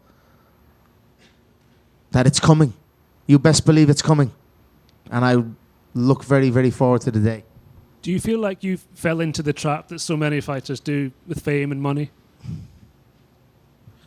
Obviously. 2017, double weight world champion, Floyd Mayweather banked. And then I launched an Irish whiskey. I didn't drink heavily, if at all, in that time of my life. I was an athlete at the top of my game. Next thing you know, there's thousands upon thousands of bottles in my garage. Sell this, Conor. Okay, I'd leave my property and with 2 bottles under my arm. And that was it. I was caught. I wasn't used to it. That's it. God gave me these lessons. That's it. I was trapped and caught. And it is what it is. I trust in God. I trust in my journey. And I trust in the truth. And if the world is against the truth, then I am against the world. And that is where I stand. Conor, some people say that one of the changes to the business is that you almost became too big. You can exist outside of the UFC bubble, and that now maybe they don't want to pay another star quite as much because then it might be harder to negotiate fights. Do you feel that's true? Do you feel like you had an impact because you were so successful and showed an example to the rest of your colleagues as fighters? I'll always campaign for the fighters getting their worth. And I'm very happy with it. We're getting, it's a steady rise. If you ask Max, I'm sure it's probably 5 times his highest pay. You know? So the boys are getting there. And the boys and the girls are getting there. And I will always campaign for that. And I'll always be happy that I have helped spearhead that. You know, as an owner of Bare Knuckle Fighting Championship, it kind of puts me in a pickle. You know? I always vouch for the fighters. So, but I also have a stake in the company. So there has to be some sort of balance. But still, I am a fighter at heart. I know what it takes in this business. And I know without the fighters, there is none of this. Not an iota of it. So I'm happy that the money is rising in the fight business and that we're thriving. And I'm happy to be back and give it that extra little fuel to its rocket. And off it goes.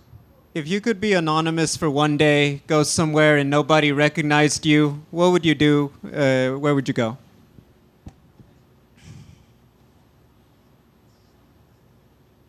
My man, I don't know. Church. I go to church and just praise God. Get on my knees and praise our Lord. He's given me it all. And I'm forever on my knees in praise. Conor, Justin Gaethje said he'll be in attendance for your fight against Max. He also says he wants to punch you in the face. What's your response to Justin Gaethje? Yeah, join the queue. Join the queue. There's a few. You know, yeah, look, he has the lightweight belt, fair play to him. Holloway put him face down, ass up, though. Badly face down.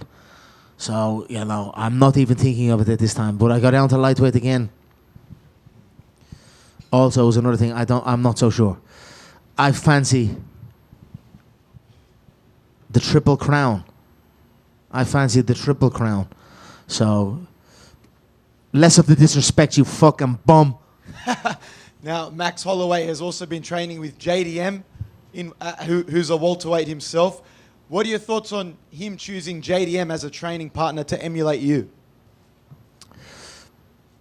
That's not going to cut it. Not bad choice. Why not? I seen the little Pitty Pat Mickey Mouse Club training. It looks like a teen amateur fucking... It's not on the level. It's not going to cut it for the ferocity that will be before him in the octagon, as well as the array of weaponry. So there you go. Both can get it.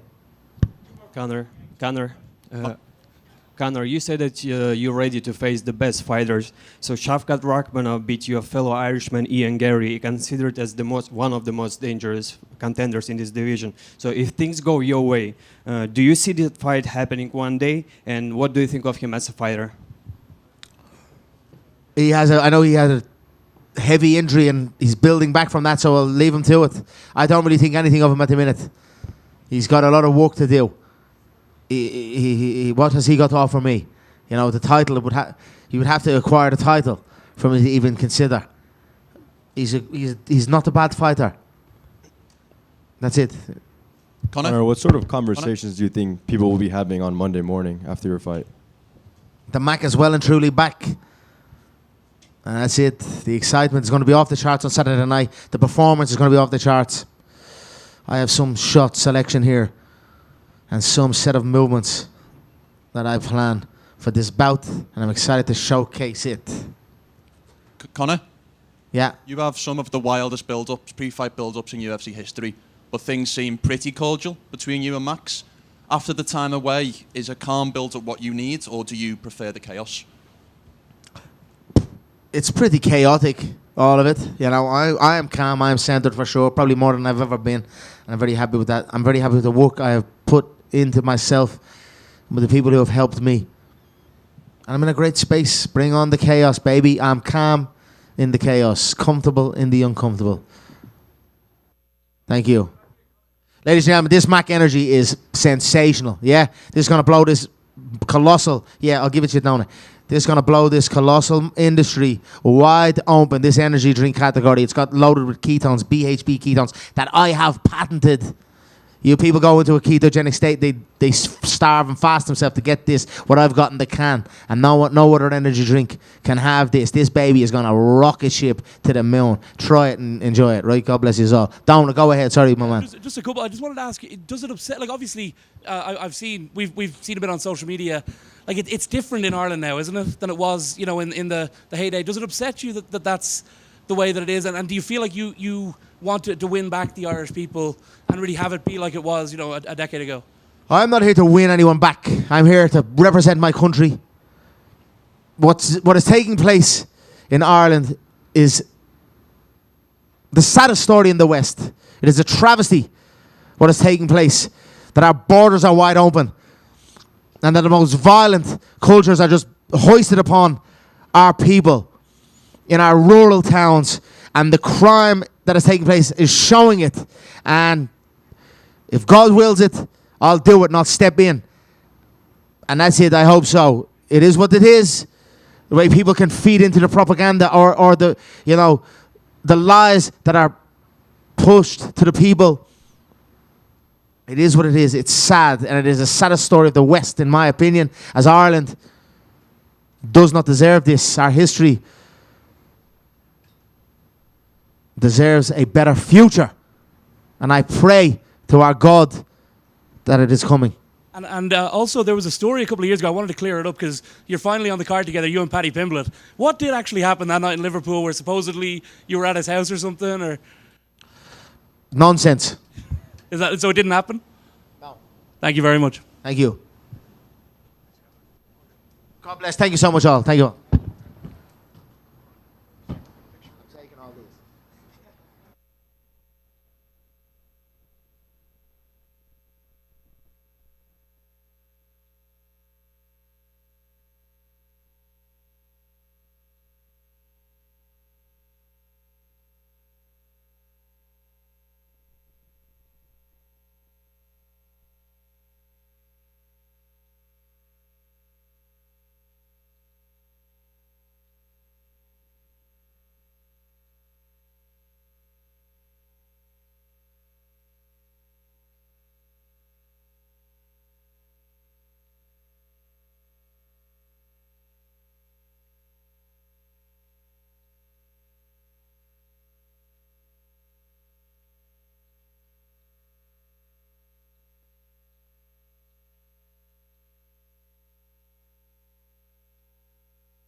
Go ahead, Jordan, and they'll have the video going on a loop here.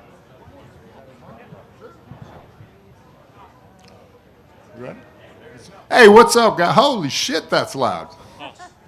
What is up, guys?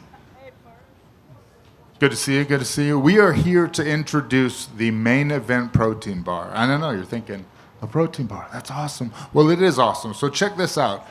At the Performance Institute, we actually realized that our athletes use protein bars like way back when. And it's taken this long for us to find somebody to partner with. Originally, we were like, do we just partner with kind of, you know, the next best thing? No, they didn't. And that's like Charles and the dietetics team that helped them put this together.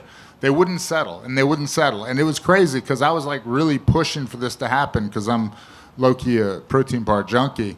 But they actually worked with the Food Story chefs and our performance dietetics team to create a bar with, you know, all the perfect things for a UFC fighter. And UFC athlete, their diet and their nutrients and per calorie is more important than any other, you know, athlete in the world. So when they have a protein bar that satisfies cravings, gets them protein in between practice, and just gives that satiety? Say the word for me. Say it on the mic. Satiety. Satiates you, yeah. So anyway, off that, like I was saying, this has been years in the making. Specifically the last 2 years, the Performance Institute has worked with Food Story. It's one of the things we're really super proud of. And hopefully it's going to change the space. And kind of as we go, we'll talk about just how good they are and the reasons why. Yeah, so very grateful. Never thought I'd be following Conor McGregor in anything in life, but here we are.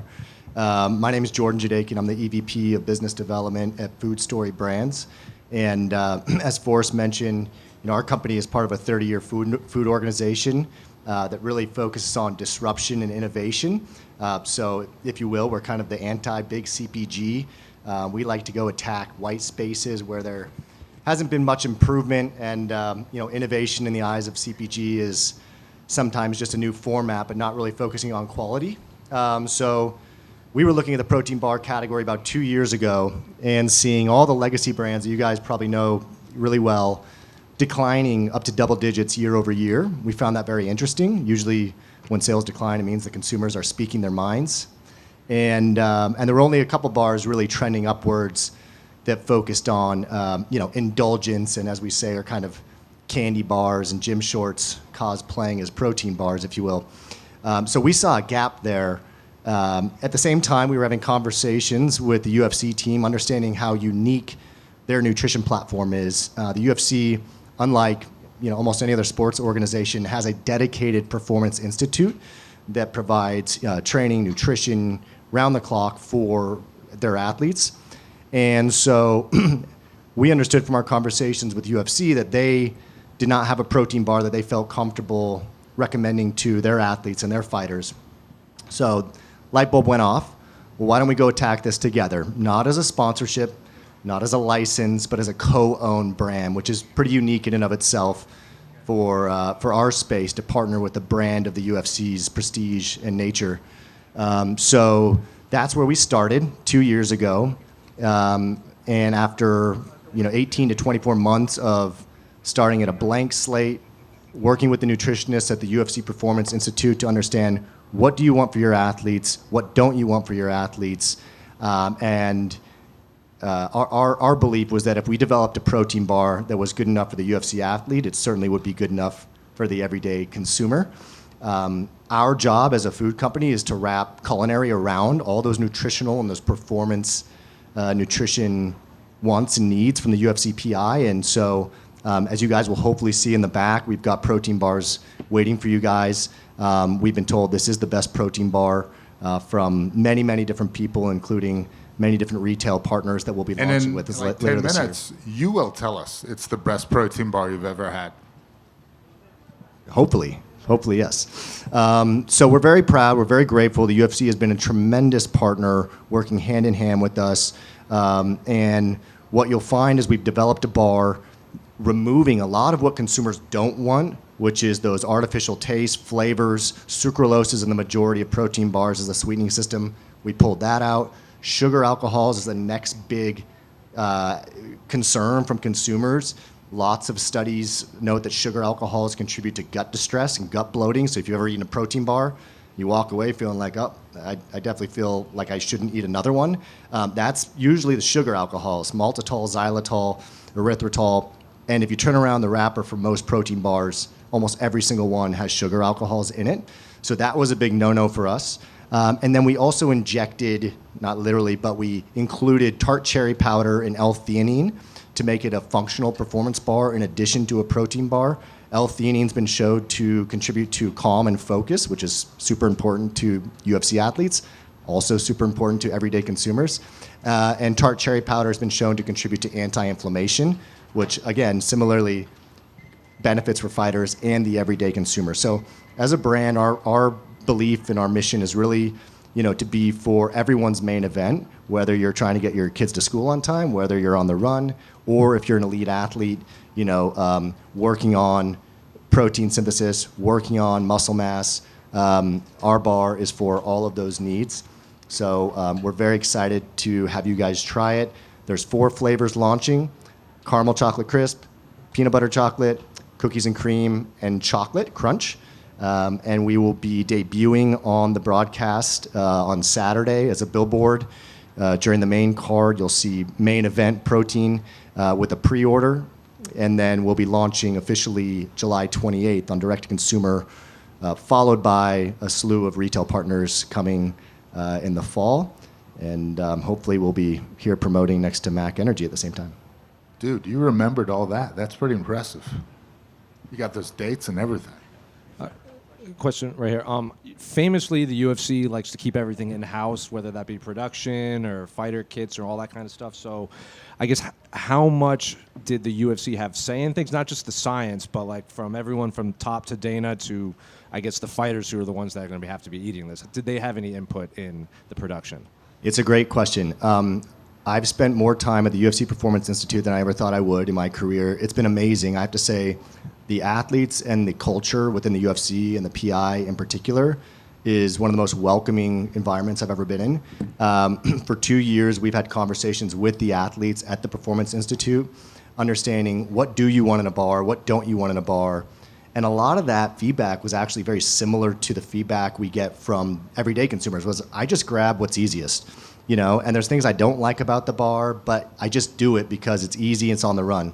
So our goal is to really kind of solve that convenience challenge while also bringing quality. But Charles Stull is the head nutritionist at the UFC Performance Institute. That's where we started. Charles, what do you want? What don't you want? Forrest has had input. The tasting. The tasting part. Only. And so it has been a very collaborative process all the way up through leadership to develop this over the last 18 months, a very thoughtful process. Are you seeing this bar as more of a meal replacement, or is this a pre-workout thing? Is this a post-workout thing? Is this just a snack thing? What are you guys sort of marketing and hoping this Yeah, it's a great question. The beauty of it is actually it serves all of those needs. So if you're on the run, our bar has 20 grams of protein, has 5 grams of fiber, which is about 50% more than most leading bars, only 3 grams of sugar. Again, no sucralose, no seed oils, no sugar alcohols, no soy. And so it's something that really is not going to make you feel tired, bloated. You can have it on the run. You can have it pre-workout, as your protein prior to workout. The tart cherry powder contributes towards anti-inflammation, which is great for post-workout recovery. So any and all of the above, I think. It's a really good high-protein snack in between training sessions, and then it's going to satiate you and kind of fill you up. So, yeah, it's perfect for that. I would ask just one follow-up. You mentioned earlier you looked at the bar market, the protein bar market, and you see sales declining for a lot of other people. Why did you feel it was the right time to jump into this market? If you're looking around and you're like, wow, people are failing at this, did you feel that the gap of what this is filling, was that big of an opening to get back into it? Yeah, another really, really good question. So usually when we see these category leaders declining, it's because they've taken for granted the need to innovate. And I think quality has been a big part of that. Yes, protein is crazy popular. Everyone knows protein's in everything now. There's protein candy, et cetera, et cetera. But if you don't focus on the little things, which consumers are becoming more and more educated about, related to sucralose or sugar alcohol, the funny part about those ingredients is that not only do they not make you feel good and they're not good for you, they don't taste good either. So our goal was, what if we did this the right way, remove those negative attributes, focus on quality first, and combine this trend, which you've seen with a couple of the bars that are doing very well, of indulgence, right? Like candy bar style. People want a really good tasting bar, right? You kind of want to believe that you're having a candy bar while you're getting your protein. But you don't need to sacrifice on those things that those bars that are very indulgent, that they're lacking. And so our goal was to bridge the gap between those maybe chalky, historically hard to chew, you get that jaw fatigue performance bar. If you could combine those attributes health-wise with the indulgence of the bars that are doing really well, then you solve a massive need for the consumer. Forrest, just over here to you. Fire away, boss. You're a man who's been involved in the UFC for so long. Like, you've been in it as a fighter and then in your professional role now. I am old, if that's what you're getting at. I'm very old. But during your time as an athlete, the sport was, in its infancy stages, it's growing, fighting for legitimacy. To be up on that stage now, promoting such a legitimate item like this is... It's kind of an everyday product, an everyday product that is for high-level athletes. What does it mean for you and kind of the journey that the whole... Meanwhile, I was promoting some like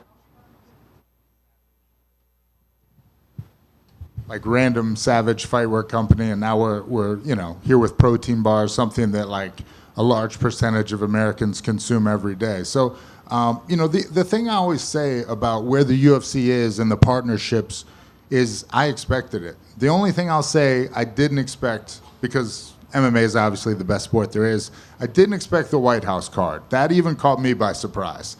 But as far as like partnering with major brands and bringing products like this to life, yeah, I mean, I just expect that. And especially with what, the people we have, the Performance Institute, and the amount of knowledge they have, I expect partnerships like this. And something I'll say too is like our partnerships like with Thorne and Food Story and the Main Event Bar, realistically, and I don't even know if I'm supposed to say this, the UFC could make more money if they did partnerships with just logo slaps and one-offs, but they kind of want to really be involved in the product and make the right thing for our athletes. So we've gone out and we've really got the best. So again, like I'm proud of it and I expected it.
Let's get this shit. Let's get this shit. Well, King, I feel like we just talked to you back in May, so I guess, how's life been since then? Were you expecting a quick turnaround? Did you want a quick turnaround? Just overall, how's life been since then? Yeah, exactly as planned. Everything is exactly as planned. I told them, and I think they wanted me to fight in September. I was like, that's too long away. Like, give me something else. It's like, all right, I got you. I wanted to ask you this because a lot of that fight against Jeremy was like, two veterans. Now you're fighting this guy kind of on the rise.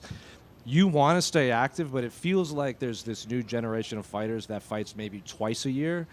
Back in the day, you'd probably fight 6 times a year, and it'd be easy, or not easy, but like that's what you normally did. So do you see that divide in your generation of fighters that want to stay active in this new one that, you know, fight twice, maybe 3 times a year? Yeah. For me, it's like trying to keep something alive. You know what I mean? Keeping the old traditions alive. You know, so a lot of people, like the new guys, they're coming in, they're watering down the brand. They're changing it up some. Like where I feel like, at least before we were fighters, I feel like a lot of guys are becoming competitors and not fighters. You know? Do you feel like you are defending this generational gap? Because it seems like they're giving you veterans and young guys, and you are pushing people away like every time you kind of step in there. Yeah. I try to kind of look at it like music, like rock and roll. Like all of a sudden it was this, and then it got changed into soft rock, or you know, all this other stuff. And so it's the same thing, like trying to keep it at its core of what it is, and not let these other guys change it so much. And I guess, what do you think of Terrance as an opponent? We've all seen the video when you were on John Anik's show. Seems like there was an issue between you guys. Overall, what do you think of Terrance as an opponent? Terrance is a wild card, you know. He wins fights I think he shouldn't have won, and then I think he loses fights that he think he would win. So it's kind of like he's a wild card. You know, what you're going to get, you know. What you get is what you get. You know, you never know. Can I get your thoughts on the main event between Conor and Max? It seems like obviously massive card. All the fighters seem to be happy fighting on this massive event right now. I'm really 50-50 on it. You know, we don't know what kind of Conor's going to show up. I feel like everything's in Conor's favor, where he's got the weight class, you know, so he doesn't have to cut weight or do anything like that. He's got everything in his favor, and so. But Max is the guy who's put the work in and been on the stages and really been in the trenches still, you know, like Conor got off the war. And so Max been on there shooting and sniping. And so I'm kind of on the side of Max, you know, between the two. If I had to pick the worker and the non-worker, I'd pick the worker. But that shot Conor got, and timing. Timing is the key. He said it before. It's like, it's about timing. And as long as he hasn't lost that timing, I can still touch you. But can I touch it hard enough before I run out of gas? King over here. You've overcome so much. You've become an inspiration for a lot of people. How much did it mean to get those custom shorts finally? Oh yeah, it's cool. I feel like I got the best shorts in the division. I mean, in the industry, I'm shitting on everybody. And so that's dope, you know, that they gave me something, because I was supposed to get $100,000. They're like, oh, we're gonna give you shorts. I was like, well, does that kind of equate to $100,000? Like, how many shirts do I gotta sell to get my $100,000? I'm trying to do the calculations. I'm like, okay, but my company fuck with me, and they doing some shit for me that no other black man has got so far. So I'm like, I'm the first black man to get to do it, and I'm doing me. So it's like, I feel like I'm trying to be like Michael Jordan when he brought up the Jordans. I'm gonna sell this shit out. I'm gonna show you how this shit is. This is my style. Sounds like a plan. Good luck on Saturday. Bobby here in the back to your left, all the way in the back. Okay, there we go. You have a ununiquely unique style that's all your own. How much of that came together through experimentation in the gym and just naturally being comfortable to you? There's a lot of playing around the gym, tinkering and playing with the style. My thing was like, you see movies, you see stuff like that where you see these karate movies. Van Damme was real big at the time, Rocky, Jet Li, Jackie Chan. And I'm like, man, those guys look cool, but what if you could really do that stuff, you know? And so trying and got socked in the face like, oh, okay, that doesn't work, you know? And just tinkering and playing with it some. And so I'm just trying to make that shit exciting for people to see, you know, something different. Thanks, sir. Bobby, right here. Speaking of your style, hardcores know you've been around, you bring it, you're exciting, and all that good stuff. But does it feel like, you know, we would all say that you deserve this and more, but does it feel like you're finally starting to get your flowers with, like, the new shorts? Or you were on Anik and Florian podcast, and Anik was saying you deserve to be in the BMF conversation, and a lot of other people are echoing that sentiment as well. Do you feel that love? Yeah, I feel love now. It's like, I've been on streaks. I've been doing that stuff way before. I was talking and I was doing all this stuff before, and I got a lot of bad reviews, you know. And now people are finally getting like, "Oh, you're a good guy. We actually want to see you win. We actually want to see what you do more of this." And I'm like, "Man, I'm fucking almost 40. I'm gonna now you like this shit?" I was like, "Oh, I gotta get revamped and recreate my energy to keep it going, you know." Better late than never, right? Yeah. At least you saw me. At least you saw me. Is there some people that come in this world and never get seen, and you want to be valued for your work? God, you know, and my thing is a loyalty thing. Like, I'm still in the same spots where I came from. I'm in the IE, you know, and I bought all this property in the IE, and I'm trying to change my community and make it something good, you know. I got like 7 homes. I got an apartment complex, and I'm like trying to put good families in here and change what the IE has a certain stigma for it, and everybody wants to be in LA, you know? So it's like I'm trying to create something new where bring all these people back. Like back in the days, Elvis and those people used to come to San Bernardino, and that was like a getaway. Now it's like you come here, you're going to get robbed, you're going to get shot. And so I'm trying to rechange my community. Awesome. Thank you for your time, Bobby. Bobby, right here. So there's a certain age where people start to write off fighters, but you come from an amazing win streak. Do you like or do you feel good to prove them wrong? Yeah, it's kind of cool. It's like, yeah, I'm still kicking ass at 39. It's cool. But for me, I think it's more so like proving everybody wrong, you know, everybody that looked at and thought I was done. And there's been a lot of people that wrote me off, a lot of people that, and just you know what I mean, forgot about me and treated me a certain way when they don't think you're going to be something. And so it is what it is, but at least I get my little bit of revenge. And well, we know how dangerous is McKinney the first round. Do you see this as the survival of the 5 minutes? I said it before, he's a quick pumper. You know what I mean? He's just, baby, I'm done. You know, it's like, get out of here. Like, I'll fight for a while, you know? And so we're going the distance. We'll see where it goes, but I come to fight. And I come to fight a long time, not just a one round. Thank you. King right here. As far as Terrance, like, you're going to get in there and you're going to scrap with him, obviously, but I feel like there's been like almost a little bit of sneak dissing on his end, like, because I saw him in the comment section talking about, oh, we're just here to fight and the management thing, but then you look a little bit online and you see other. Yeah, he'd be saying a little slick ass shit. You know what I mean? So what do you think? Don't be fooled, that motherfucker. Don't be fooled by him. You know what I'm saying? Like, that's the difference between me and him, and I'm gonna keep showing the difference between me and him. This is where we have an issue now. Is like, when I met up with him, I'm like, bro, you want to fight me? Like, why, bro? You're the homie and shit. And it's like, he's like, okay, I'm not going to fight you. And then a week later, it's like, bro, like Conor would say, you're a little snake in the grass or some shit, you know? Like, you're not a true man of your word. Me and Diaz started fucking with each other. We're not fighting each other. We made that, and we looked at each other, and we shook hands, and that's what it is. And so I got many offers, hey, you should fight Diaz. I'm like, no, that's the homie. And so just being a man of your word. So that's the difference, one, between us. I'm going to keep showing little subtle differences between the two. I'm going to say exactly how it is, what it is, and stand on my truth. But in his eyes, he's like, oh, it's cool. But then I'm going to do this, you know, little sneak. Like, bro, be who the fuck you are. And that's the issue with him, too. I like, when we were talking, and he called me out, he's like, but if I take it down, people are going to think I'm a bitch or people are going to think I'm a punk. I'm like, why are you worried about what everybody else think? You know what I mean? And, like, be honest, I'm like, it's just me and you, bro. I don't give a fuck about none of what nobody else think. Like, but he's so caught up in the clout, and maybe it's a young kid thing or something. The clout and all these people. I just do me, bro. So would you have preferred if he had just stuck to the dissing part? Yes, yeah. At least let me know what it is. You know what I mean? Okay, you feel that type of way, then it is what it is. And that's what I'm taking the fight. I'm like, okay, you keep playing with me. You think this is gonna be an easy fight, or you think this is a game? I don't know, maybe you think because I'm old, you know, they think I'm going to try to play me with that old card. All right, watch.